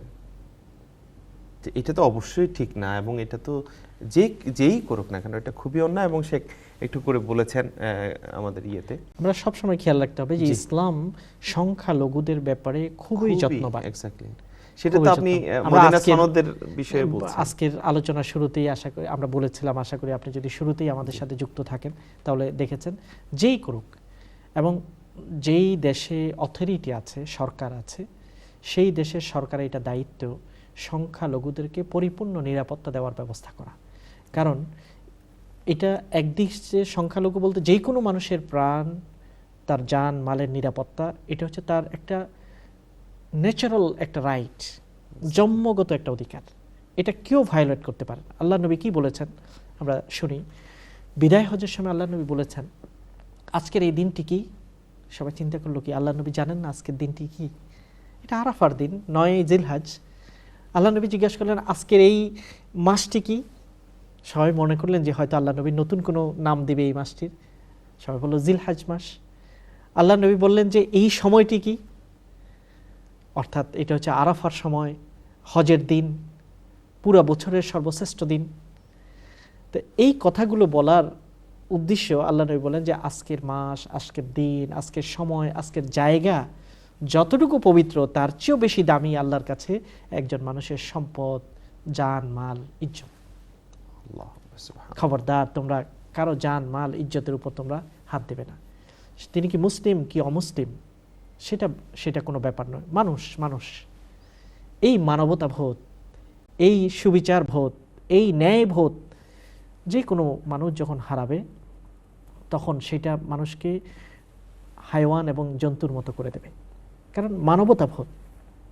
কিন্তু এক জন্তু আরেক জন্তুকে খামচি করে, কামড়ি করে, রক্তপাত করে, সেই স্বভাবটি যদি একজন মানুষের মধ্যে থাকে, হ্যাঁ আইনের ব্যাপার সেটা ভিন্ন ব্যাপার। আইনগত দৃষ্টিকোণ থেকে কোনো মানুষকে শাস্তি দেয়া অথবা অন্য বিষয় সেটা ভিন্ন কথা, অথবা যুদ্ধক্ষেত্রে যুদ্ধ হচ্ছে সেটা ভিন্ন কথা।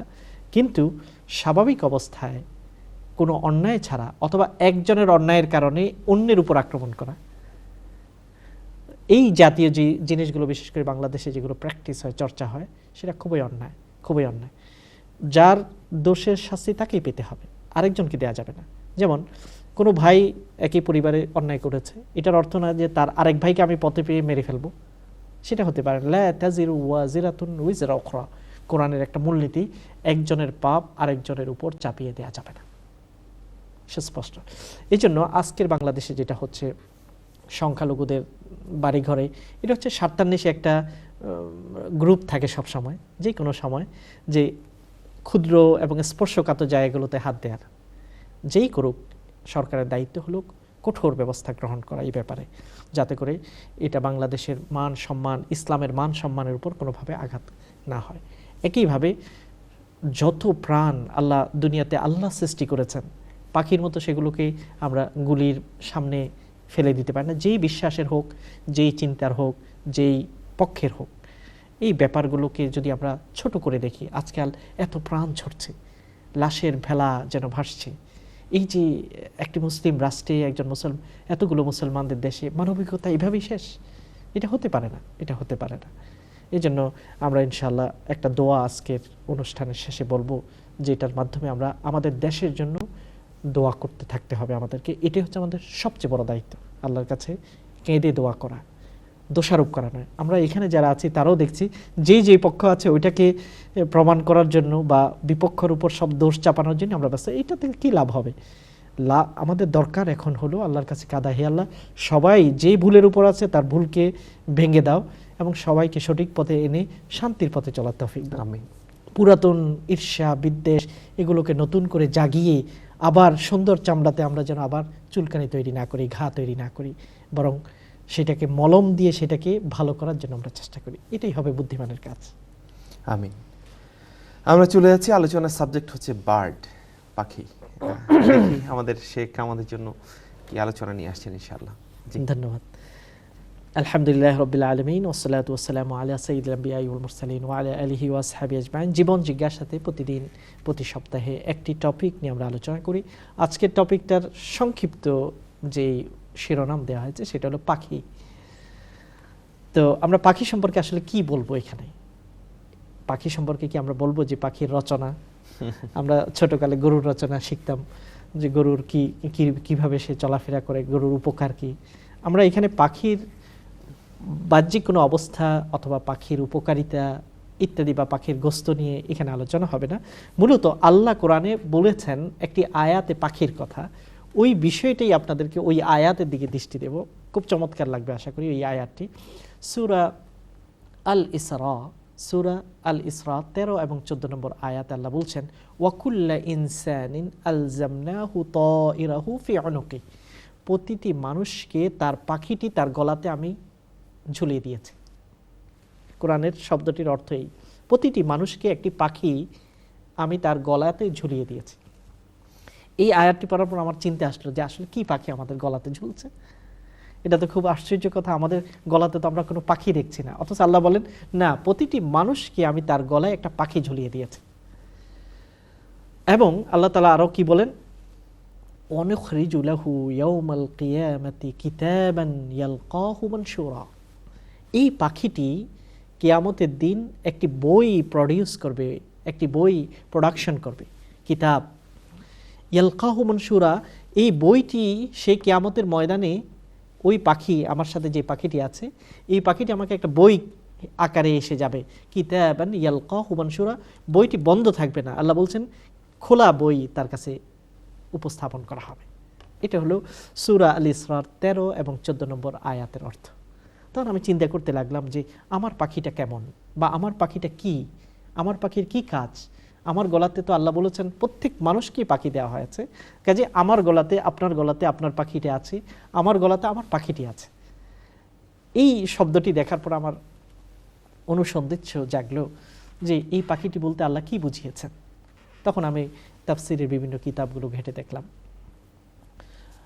তাফসিরের যারা বিশেষজ্ঞ তারা বলছেন এই পাখিটি হলো, ত এর মানে হচ্ছে যেটা উড়ে যায় তাকে বলা হয় পাখি। ত এর মানে হচ্ছে উড়ন্ত, যে উড়ে যায়। তো আমরা যে কাজ করছি বা কথা বলছি সেটা উঠছে, আমার কথাটা বলার সাথে সাথে এটা যেন উড়ে বাতাসে চলে গেল, আমার কাজটি যেন কাজ করার পরে সেটা যেন মিলে গেল, হারিয়ে গেল। তো এখানে পাখি দ্বারা আল্লাহ বুঝিয়েছেন আমার কাজ, আমার কথা। ওই কথা এবং পাখিকে ছেড়ে দিলে সেটা আকাশে উড়ে যায়, হারিয়ে যায়। কিন্তু আল্লাহ বলছেন না, তোমার যে পাখিটি আছে, তোমার কথা বা কাজ, এটা উড়ে যাচ্ছে না, এটা তোমার সাথেই আটকানো আছে। এটা যেমন বিমানে ব্ল্যাক বক্স থাকে, কি হচ্ছে সবগুলো, এমনকি বিমান পানিতে ডুবে গেলেও সেটা থেকে আবার বের করা যায় কি হয়েছে, বিমান কিভাবে দুর্ঘটনার সম্মুখীন হয়েছে।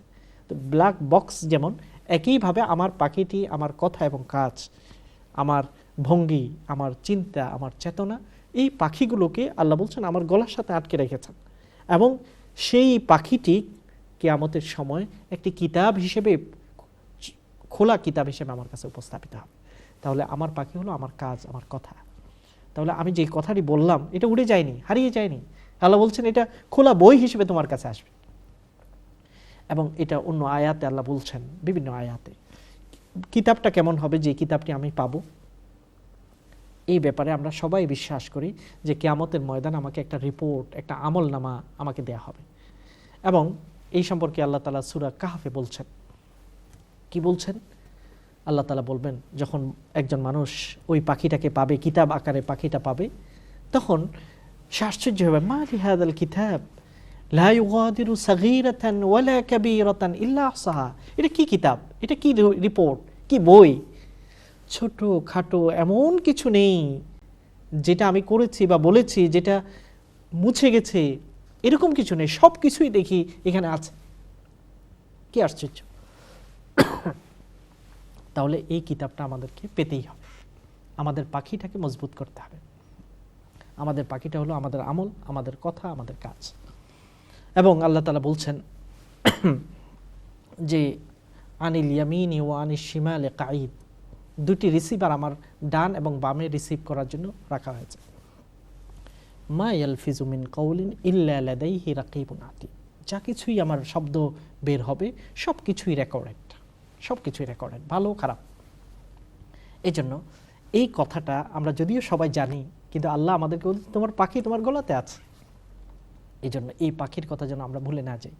আমরা মনে করি বলছি তো বলে ফেলছি, কে আমাকে দেখবে, কে আমাকে জানবে। না, এই পাখিটা কিন্তু রেকর্ড করা হচ্ছে এবং বই আকারে পাবো। সূরা জুমাতে আল্লাহ বলছেন, সুম্মা তুরাদ্দুনা ইলা আলিমিল গায়বি ওয়াশ শাহাদা। মৃত্যুকে তোমরা ভয় পাও, কিন্তু এটা তোমার কাছে আসবেই। মৃত্যু এসে তোমার সকল কাজগুলো, কথাগুলোকে তোমাকে দেখানো হবে, জানানো হবে। অডিও ভিডিও রেকর্ড দুইটাই হচ্ছে। এই জন্য আজকে বাংলাদেশের প্রেক্ষাপটে হোক বা যে কোনো সময় হোক, আমরা যত কথা বলছি, যদি ভালো বলি সেটা ডান পাশে রেকর্ডেড হচ্ছে, খারাপ বলি বাম পাশে এটা রেকর্ড হচ্ছে। এটা আমার পাখি। আমি চাই যে আমার পাখিটা সমৃদ্ধ হোক, সুন্দর পাখি হোক, এবং সেটার জন্য সুন্দর বই হিসেবে আমার হাতে আছে। যেই বইটি কিয়ামতের ময়দানে পেলে আমি আনন্দে চিৎকার করে বলবো, ইয়া লাইতা কওমি ইয়ালামুন, আমি যে এত ভালো বই রিপোর্ট পেয়েছি, এটা যদি আমার আত্মীয় স্বজন সকলে জানতো, আমার এত আগ্রহ লাগবে সবাই জানুক আমি ডান হাতে পেয়েছি। এবং সবাইয়ের কাছে আমাকে প্রকাশ করার জন্য আমার একটা উদ্গ্রীব। আমি পরীক্ষায় পাশ করেছি। পরীক্ষায় পাশ করলে মানুষ সেটা গোপন রাখতে চায় না, চায় যে ফোন করে সবাইকে বলুক, মিষ্টি বিতরণ করুক, সেটা পেপারে আসুক। একইভাবে কিয়ামতের ময়দানে আমি কিন্তু রিপোর্ট পাবো, কত গ্রেড পেয়েছি, কত নাম্বার পেয়েছি, সব পাবো। কাজেই ওইটাকে সমৃদ্ধ করার জন্য আমাকে চেষ্টা করতে হবে। আমার এই জিহ্বাকে আমি ভালো কথায়ও ব্যয় করতে পারি, খারাপ কথায় ব্যয় করতে পারি, হিংসা চড়াতে পারি, আবার এটা দিয়ে ভালোবাসা ছড়াতে পারি, সত্য কথা বলতে পারি, মিথ্যা বলতে পারি, আরেকজনের গুণগান করতে পারি, আবার আরেকজনের সমালোচনা করতে পারি। কোনটা করব? যে এটা করলে আমি পরীক্ষায় ভালো রেজাল্ট করতে পারবো, খুব ভালো মার্কস পাবো, সেটা করার জন্য আমাকে চেষ্টা করা দরকার। কাজে আজকের আলোচনাতে যে পাখি বলতে আমি যেটা বুঝিয়েছি, কোরআনের সূরা ইসরাতে বর্ণিত পাখির কথা বলেছি, যেটা প্রতিটি মানুষের সাথে ওই পাখিটি লাগানো আছে, সেটা হলো আমাদের কথা এবং কাজের রেকর্ড। সেটা কিন্তু হচ্ছেই। কাজে আমরা সাবধান থাকি, সিসিটিভি লাগানো আছে। জাযাকুমুল্লাহ। প্রিয় ভাই বোনেরা, চমৎকার একটি আলোচনা শুনলাম। আমি খুবই এনজয় করেছি এই আলোচনা, এবং অনেক শিক্ষণীয় বিষয় আছে ইমানদারদের জন্য। আশা করছি এটা আমরা আমলে রূপান্তরিত করব ইনশাআল্লাহ। আল্লাহ যেন তৌফিক দেন। যাচ্ছি ছোট্ট আরেকটি বিজ্ঞাপন বিরতিতে, ফিরে আসছি ইনশাআল্লাহ সর্বশেষ সেগমেন্টকে সাথে করে। আশা করছি আপনারা আমাদের সাথে থাকছেন। আসসালামু আলাইকুম ওয়া রাহমাতুল্লাহি ওয়া বারাকাতুহু। আসমান সুন্দর, জমিন সুন্দর, সুন্দরী সুন্দরী পাল্লা, জানি না কত সুন্দর তুমি আল্লাহ। আপনারা দেখছেন ইসলামিক প্রশ্নোত্তরমূলক অনুষ্ঠান জীবন জিজ্ঞাসা উইথ এনটিভি।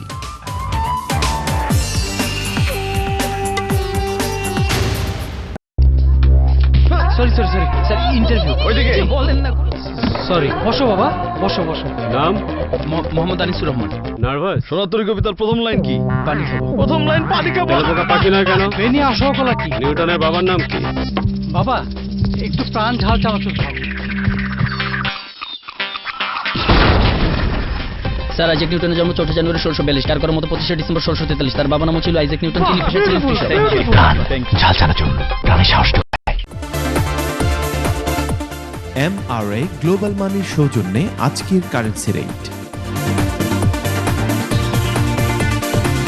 লন্ডনৰ ৰহমান চাবুৰ আছিল 14,000 পাউণ্ড ক্ৰেডিট কাৰ্ডৰে স্মার্ট ক্লেইমৰ সাহায্যে রিফান্ড ক্লেইম হয়ে 50,700 পাইছে। আপনারও ক্রেডিট কার্ড বা লোনের সাথে পিপিআই থাকিয়া থাকলে আপনিও পাইতে পারেন ব্যাংক থেকে হাজার পাউন্ড কম্পেনসেশন। আপনার ক্লেইম করা যদি বাকি থাকে অথবা আনসাকসেসফুল হয়ে থাকে, আজও স্মার্ট ক্লেইমের লগে যোগাযোগ করেন। জেনারেল অটো সার্ভিসেস নিয়ে এলো আকর্ষণীয় ক্যাশব্যাক অফার। এখন থেকে প্রতিটি ক্লেমে আপনি পেতে পারেন 200 পাউন্ড ক্যাশব্যাক। এ সুযোগ সীমিত সময়ের জন্য। General auto services. ফ্লাইট কনসেপ্টে বিশ্বের যে কোনো দেশের এয়ার টিকিট পাওয়া যায়। এবার সৌদি এয়ারলাইন্সের বিশেষ অফার, লন্ডন জেদ্দা লন্ডন মাত্র 345 পাউন্ড। এ সুযোগ সীমিত সময়ের জন্য। আজই যোগাযোগ করুন ফ্লাইট কনসেপ্ট 0207 375 0055।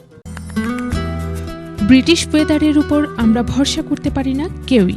এই রৌদ্র তো এই শীত, আর এই সমস্যার স্থায়ী সমাধান নিয়ে এসেছে স্কয়ার গ্লেজিং। আমরা নিশ্চয়তা দিচ্ছি high quality double glazed window and doors, সেই সাথে উন্নত মানের ডিজাইন, ম্যানুফ্যাকচারিং অ্যান্ড ইনস্টলেশনের সুবিধা। স্কয়ার গ্লেজিং দিচ্ছে 10 বছরের গ্যারান্টি। ফ্রি কোটেশনের জন্য আজই যোগাযোগ করুন 0208 594 8559। মামা, একটা নতুন ব্যবসা ব্যবসার চিন্তা করছে। তোর নতুন ব্যবসাটা কি? Money transfer. আমরা 1 সপ্তাহের মধ্যে ইতালি থেকে দেশে টাকা পাঠানোর ব্যবস্থা করব। ন্যাশনাল এক্সচেঞ্জের নাম শুনছস? না তো। ন্যাশনাল এক্সচেঞ্জ ইতালি থেকে বাংলাদেশ সহ পৃথিবীর 92টা দেশে খুব সহজে টাকা পাঠায়। শুধু ইতালিতেই তাদের 300-র বেশি শাখা আছে। এরা একদিনের মধ্যে টাকা পাঠায়, বুঝছিস দাদা? তাইলে তো সবাই ন্যাশনাল এক্সচেঞ্জের মাধ্যমে টাকা পাঠাইবো। আমার ব্যবসা তো আবারও ধরা। আপনার হাতের কাছেই ন্যাশনাল এক্সচেঞ্জ, উন্নত গ্রাহক সেবাই আমাদের লক্ষ্য। সিটি প্যাভিলিয়ন, আমরা দিচ্ছি আপনার বিয়ে কিংবা যে কোনো অনুষ্ঠানের জন্য 5 স্টার মানের অনিন্দ সুন্দর ব্যাকড্রপ। আমাদের রয়েছে প্রায় 1,500 অতিথির জন্য ব্যতিক্রমধর্মী ব্যাংকুইটিং ফ্যাসিলিটিস। ভিন্ন ভিন্ন সাজে এবং ভিন্ন ভিন্ন পরিসরে আমাদের বিখ্যাত শেফ এবং পান্নাস রেস্টুরেন্টের মাধ্যমে পাচ্ছেন প্রথম সারির খাবার এবং কুইজিন। আমাদের অভিজ্ঞ অনুষ্ঠান তত্ত্বাবধায়কের সাথে যোগাযোগ করতে ফোন করুন 020892440000। City Pavilion, the ultimate banqueting experience. ভাবি, দাওয়াত তো দিলেন, কিন্তু ফখরুদ্দিন তো খুঁজে পাচ্ছি না। ভাবি, আপনি কোথায়? আমি এখন ইস্ট লন্ডন মসজিদের সামনে। আলতাবালি পার্কের দিকে হাঁটতে থাকুন, হাতের বামেই পেয়ে যাবেন। ভাবি, কুদাই তো মইরা যাইতাছি গা, ফখরুদ্দিন তো খুঁজে পাইতাছি না। আপনি কই? আলতাবালি পার্কের সামনে। ইস্ট লন্ডন মসজিদের দিকে হাঁটতে থাকুন, হাতের ডানেই পেয়ে যাবেন। লোকেশনটা তো খুব ইজি। হ্যাঁ, ঠিকই তো কইছেন। এই জন্যই তো ফখরুদ্দিন এত বিজি। এছাড়াও এখানে পাচ্ছেন charcoal grill, Fakhruddin biryani, food of নবাব।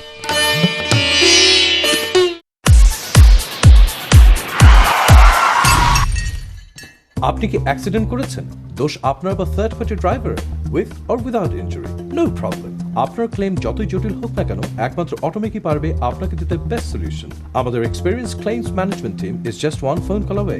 আমরা নো উইন নো ফি বেসিসে কাজ করি। শুধু তাই নয়, let us manage your claim and you could receive a bonus payment of up to £500. Don't panic, call Automac Vehicle Management 0208 983 2088. Automac, don't stress, we will do the rest.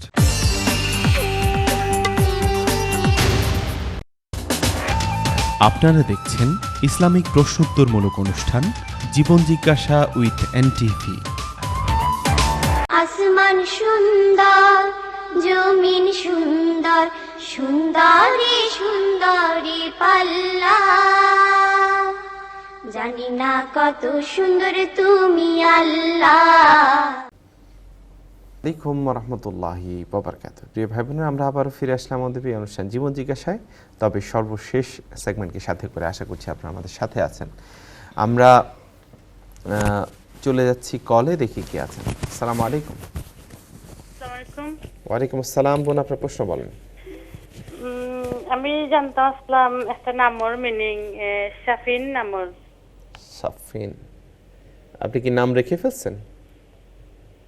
জি না, রাখতাম চাইরাম যে এটা রাখলে ভালো হইব নি না বাদ হইব একটা। আর আরেকটা হইলো কেউ কেউ জন্য রাশি দেখেন, একটা কিতা পালানি ইন্টারনেটে যে রাশি দেখেন, একটা কিতা পালানি। ঠিক আছে, কথাটা যদি কাইন্ডলি কইতা। ওকে, ইনশাআল্লাহ। জি, অফিয়ারে দুইটা প্রশ্ন ছিল। জি, আমরা বিরতিতে থাকা অবস্থায় একজন বোন আমাদের কাছে দুটি প্রশ্ন রেখেছিলেন এবং আরও দুটি প্রশ্ন আমরা এখন নিলাম। 4টি প্রশ্নের উত্তর আমরা শুনবো এখন।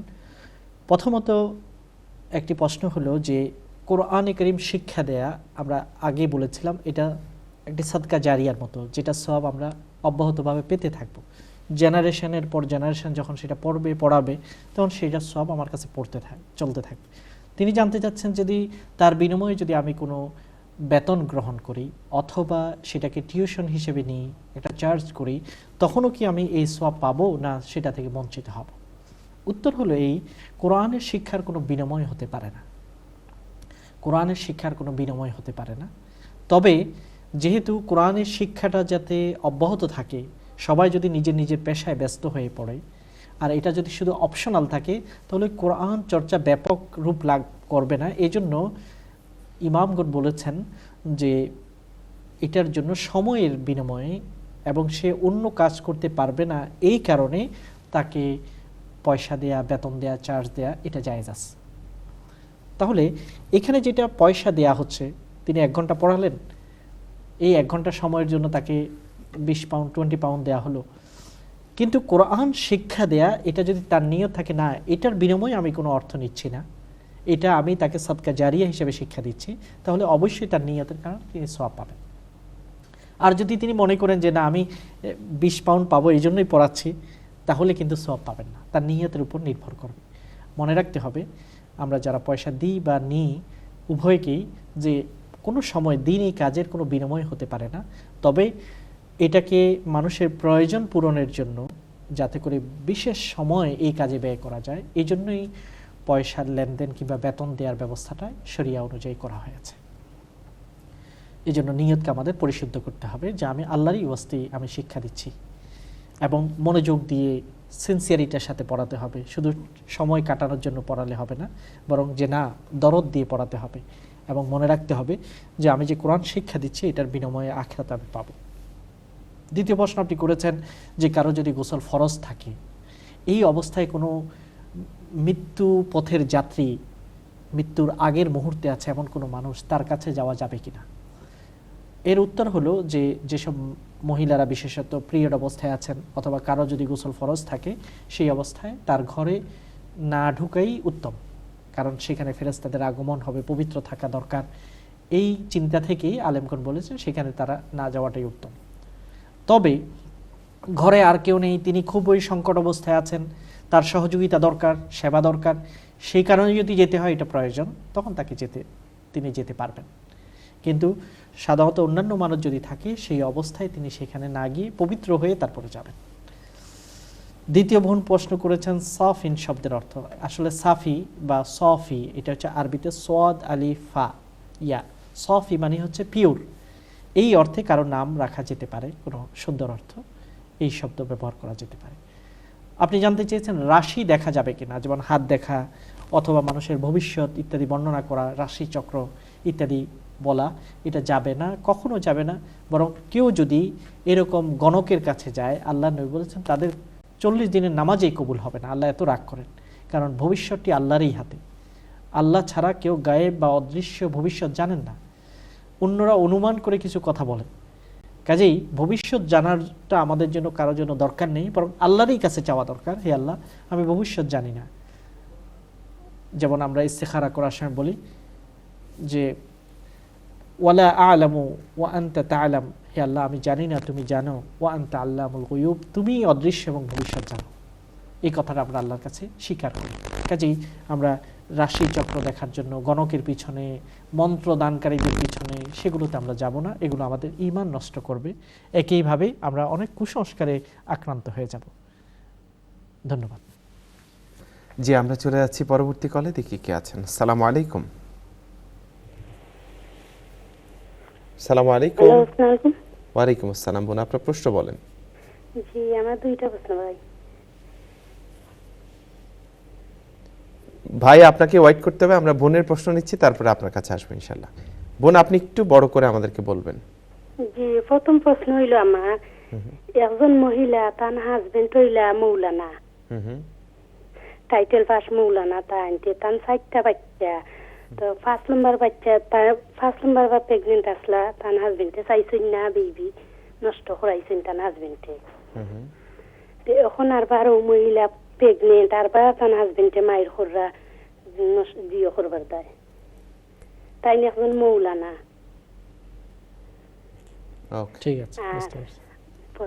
বাদর প্রশ্ন হইল, তাই সেপারেট, তাই দেশে কিছু দেখাই না, তাই তাই ওয়াইফুর লগে আসুন লেবার লইরা খাইয়া, তো এটা কতখান গুণ হইব টান টান ওয়াইফুর লগে যেন তাই সেপারেট, বা তাই এখন মৌলানা, তাই নমাজও পড়েন না একটাও, ওয়াইফে কইবা নমাজ পড়বা দেয়, তাই পড়তা চাই না। ঠিক আছে বোন, জি ক্লিয়ার। জি, জাযাকুমুল্লাহ। এবং খুবই আনফরচুনেট একটি বিষয়, আমার মনে হয় শেখের কাছে যাচ্ছি আমরা। দুটি প্রশ্ন পেলাম এবং দুটি প্রশ্ন আমাদের মনকে বিষণ্ণ করেছে। প্রথম প্রশ্নটি হলো যে হাজব্যান্ড তিনি চাচ্ছেন না যে তার 4র্থ নম্বর বাচ্চা একটাকে নষ্ট করে দিয়েছেন প্রেগন্যান্সি আসার পরে, এবং এখন আবার প্রেগন্যান্ট হওয়ার পরেও সেটা নষ্ট করতে চাচ্ছেন। এটা শরীয়তসম্মত কিনা? কোনোভাবেই শরীয়তসম্মত হতে পারে না। একান্ত যদি কারো গর্ভে বাচ্চা আসার পরে 2-1 সপ্তাহের মধ্যে প্রাণ আসার আগে যদি ডাক্তার মনে করে যে এই বাচ্চা হলে মায়ের জীবন ঝুঁকিপূর্ণ, তখন একান্ত সেটা জায়েজ হতে পারে, প্রাণ আসার আগে তাও। কিন্তু যখন প্রাণ এসে যাবে তখন কোনোভাবেই সেটা আর জায়েজ হয় না। গর্ভপাত করা যাবে না, এটা হচ্ছে বাচ্চা হত্যা করার নামান্তর। হত্যা করা যেমন গুনাহ একজন জীবিত মানুষকে, একইভাবে মায়ের গর্ভে বাচ্চাকে হত্যা করো একইভাবে গুনাহ। এই জাতীয় যিনি কাজ করতে চাচ্ছেন তিনি নিষ্ঠুর কাজ করছেন, পৈশাচিক কাজ করছেন। আল্লাহর কাছে তার তওবা করা দরকার এবং আল্লাহর কাছে আমরা তার হেদায়েতের জন্য দোয়া করছি।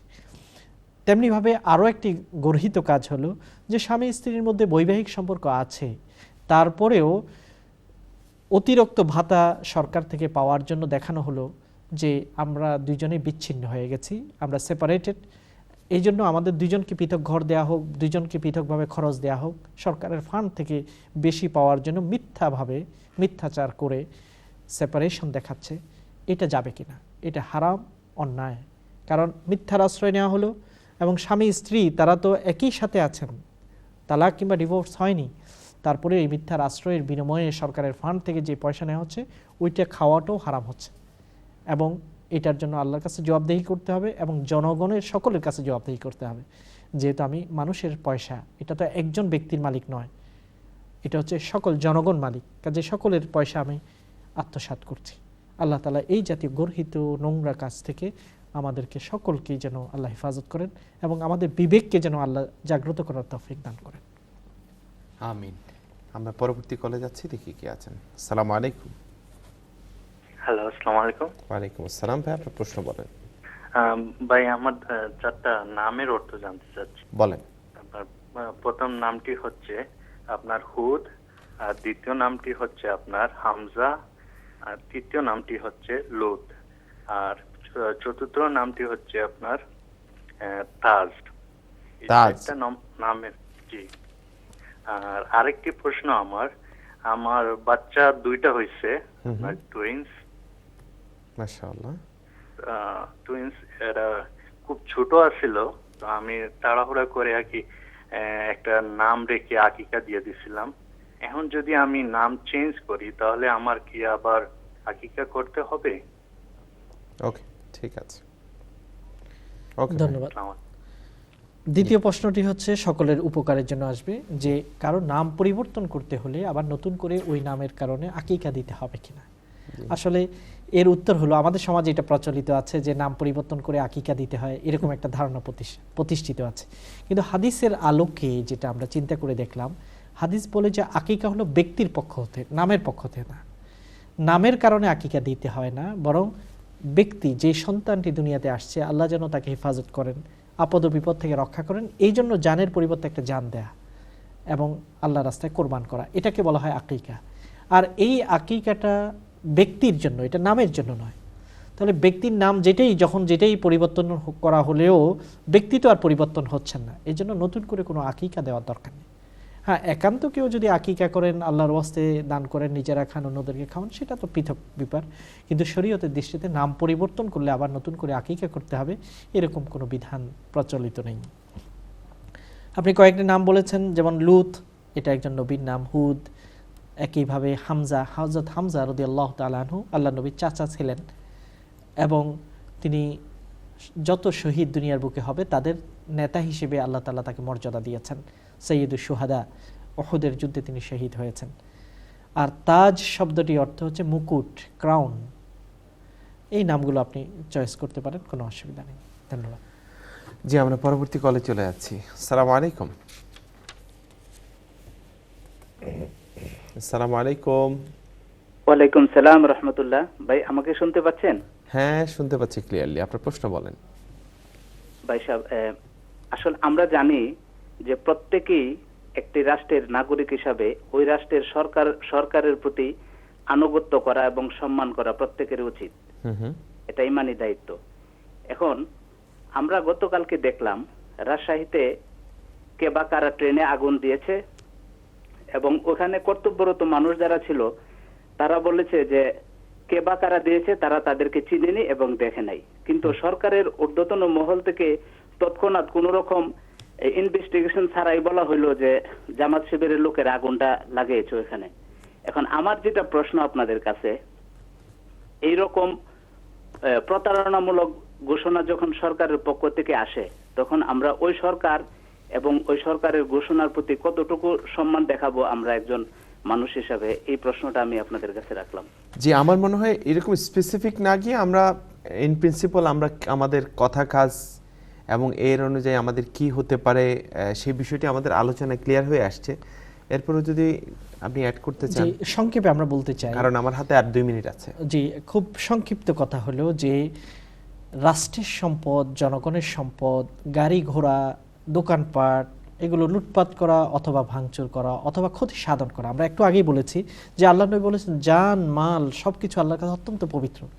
কারো সম্পদে অন্যায়ভাবে হাত দেয়, কারো গাড়ি একটা আমি ভাঙচুর করলাম, আগুন ধরিয়ে দিলাম, ট্রেনে আগুন দিলাম, ট্রেন এটা তো 16 কোটি মানুষের সম্পদ, এই যে এটা নষ্ট হলো, এটা আবার কিভাবে পূরণ করা হবে? আন্দোলন বা সংগ্রাম সেটা ভিন্ন কথা, সেটা মানুষের সম্পদ ইত্যাদি ক্ষতি করা ছাড়াও কিন্তু সম্ভব, শান্তিপূর্ণ উপায়ে করা যায়, নিজের মতকে প্রকাশ করা যায়, মিডিয়ার কাছে তুলে ধরা যায়, বিশ্বের কাছে তুলে ধরার বিভিন্ন পথ আছে। তবে অগ্নিকাণ্ড ঘটানো অথবা সম্পদের ভাঙচুর করা অথবা এই জাতীয় কাজ করা সম্পূর্ণভাবে হারাম, এটাতে কোনো রকম আপোষ হতে পারে না।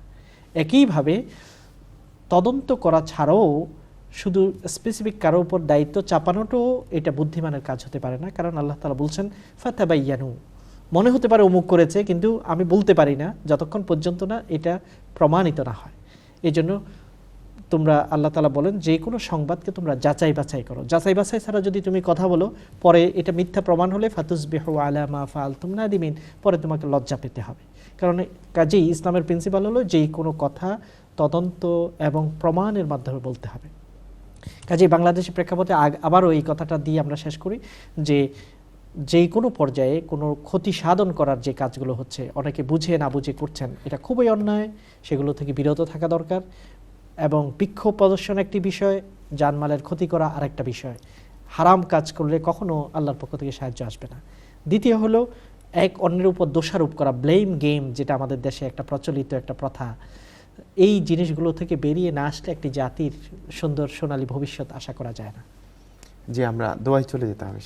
আমরা আজকে যে দোয়াটি বলবো যে একজন নাগরিক হিসেবে, আমরা একটি দেশের নাগরিক হিসেবে আমরা নিরাপত্তা চাই, আমাদের নেতৃত্ব ভালো হোক এটা চাই। এই জন্য হারাম শরীফে আপনারা দেখবেন ভিতরের নামাজে রমাদানে এই দোয়াটি শেখ সুদাইস এবং অন্যান্য ইমামরা সবসময় পড়েন। আমি আজকে আপনাদের জন্য ওই দোয়াটি স্ক্রিনে ইনশাআল্লাহ আপনি দেখবেন, সেই দোয়াটি আমরা সবাইকে পড়তে বলবো এবং আল্লাহর কাছে বেশি করে এটা চাইতে বলবো। দোয়াটি হলো এই, আল্লাহুম্মা আমিন্না ফি আওতানিনা, হে আল্লাহ আমাদের দেশে, আমাদের বাড়িতে আমাদের সবাইকে নিরাপদ করো। আল্লাহুম্মা আমিন্না ফি আওতানিনা ওয়া আসলিহ আইম্মাতানা ওয়া উলাতি উমুরিনা, হে আল্লাহ তুমি আমাদের সকল নেতৃবৃন্দকে এবং দায়িত্বশীলদেরকে সঠিক পথে পরিচালিত করো, তাদেরকে সংশোধন করে দাও। আল্লাহুম্মা জাআল উলায়াতানা, হে আল্লাহ আমাদের নেতৃত্ব ওই ব্যক্তিদের হাতেই তুমি দান করো যারা ফি মান ইয়াখাফুকা, যারা তোমাকে ভয় করে, এবং ওয়াত্তাবা রিদওয়ানাক, এবং তোমার সন্তুষ্টিকে অর্জন করার চেষ্টা করে, তোমাকে ভয় করে, তোমাকে ভালোবাসে, এরকম ব্যক্তিদের কাছেই আমাদের নেতৃত্ব, আমাদের দায়িত্ব অর্পণ করো ইয়া আরহামার রাহিমিন, হে দয়ালু। কাজে এই দোয়াটি বর্তমানে আমাদের দেশের প্রেক্ষাপটে খুবই বেশি প্রয়োজন। আমরা যদি আরবিতে বলতে না পারি, বাংলায় বলি, হে আল্লাহ আমাদের দেশে আমাদের দেশকে নিরাপদ করো এবং আমাদের নেতৃবৃন্দ যারা আছে সবাইকে তুমি সঠিক পথে আসার তৌফিক দাও, এবং আমাদের নেতৃত্ব ওই লোকদের কাছে দাও যারা অন্যায় করবে না, অবিচার করবে না, বরং তোমাকে ভয় করে দেশ পরিচালনা করবে, এরকম ব্যক্তিদের হাতেই আমাদের নেতৃত্বকে দাও হে রহমানুর রাহিম। এভাবে করে আমরা আল্লাহর কাছে যাব ইনশাআল্লাহ। যখন কোটি কোটি মানুষ আল্লাহর কাছে এই দাবি করবে, আল্লাহ পাক নিশ্চয়ই আমাদের এই কথাগুলোকে শুনবেন। জাযাকুমুল্লাহ। প্রিয় ভাই বোনেরা, আমরা আমাদের আলোচনা এখানে শেষ করতে চাই এবং আমাদের জীবন জিজ্ঞাসা শেষ করতে চাই। আবারও শেখের সাথে কণ্ঠ মিলিয়ে বলতে চাই, আমাদের দেশ মাতৃকা আজকে অনেক বেশি আশঙ্কাজনক একটি অবস্থার মধ্য দিয়ে যাচ্ছে। আল্লাহ যেন সেখান থেকে আমাদেরকে একটি আলোর পথ দেখায়। আমরা সবাই মিলে সেই দোয়া করব। ওমা তৌফিক ইল্লা বিল্লাহ। আসসালামু আলাইকুম ওয়া রাহমাতুল্লাহি ওয়া বারাকাতুহু।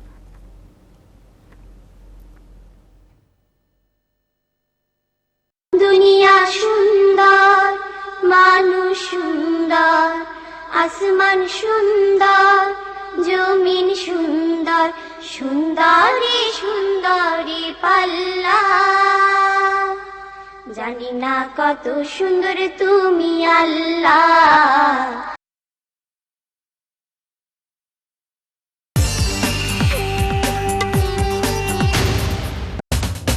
এরপর দেখবেন ধারাবাহিক নাটক মায়া নিগম, সৌজন্যে জিটক পিনলেস, রাজ জুয়েলার্স এবং ডাবল গ্লেজিং। স্বপ্ন ক্যাশ অ্যান্ড ক্যারি, যে কোনো ড্রাই ফ্রুট পাচ্ছেন একটি কিনলে একটি ফ্রি। রাজধানী শহর ঢাকা এবং আধ্যাত্মিক শহর সিলেট জয় করে স্বপ্ন এখন আপনার শহর লন্ডনে। Swapna cash and carry, 44 to 48 Broad Love Lane, E1W 3DW. Home Trader is your reliable letting agent based in East London. Our experience in the field of letting and sales helps us to offer you potential tenants and buyers. At Home Trader, we offer landlords incentives to choose us, 2 months rent in advance, guaranteed rent, gas and electricity certificate arrangements and much more. So why not register online at www.hometraderproperties.co.uk or call us on 0207 790 6699 for the best price and peace of mind quote. We are registered with the Property Ombudsman Service and My Deposit Service for your security. Birmingham স্মলিতের Coventry রোডে Sterling Solicitors একটি বিশ্বস্ত বাঙালি প্রতিষ্ঠান। আমরা personal injury ক্লেইমে অভিজ্ঞ, no win no ফি ভিত্তিতে যে কোনো ধরনের অ্যাক্সিডেন্ট, কাজে দুর্ঘটনা অথবা জিপি কিংবা হসপিটাল থেকে ভুল চিকিৎসার শিকার হলে 100% কম্পেনসেশন এনে দিতে পারি। ইমিগ্রেশন সমস্যার পরামর্শ সহ জটিল কোনো আইনি বিষয়ে ব্রিটিশ বাংলাদেশি সলিসিটর দ্বারা বোর্ড বসিয়ে সমাধানে আমরা সক্ষম। আমাদের কাছে পাবেন বন্ধুত্বপূর্ণ, নিরপেক্ষ ও সঠিক পরামর্শ।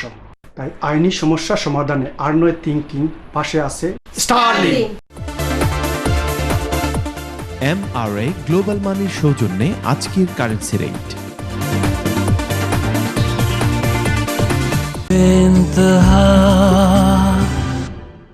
Hey, this is Adib Aslam and I'm coming to UK on the 7th of April 2013 at the O2 Arena London, 5th of April at the LG Arena Birmingham in Bollywood Showstoppers. Catch me live with Lex Effects, don't miss it.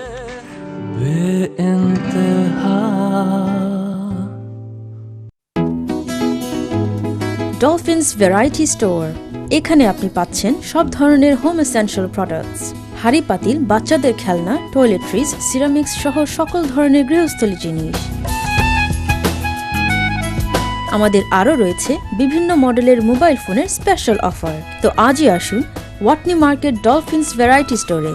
যোগাযোগ করুন 0745 7177 956 নম্বরে। Are your finances getting out of control? Do you want to know how to better manage your money? ঋণ সমস্যা থাকলে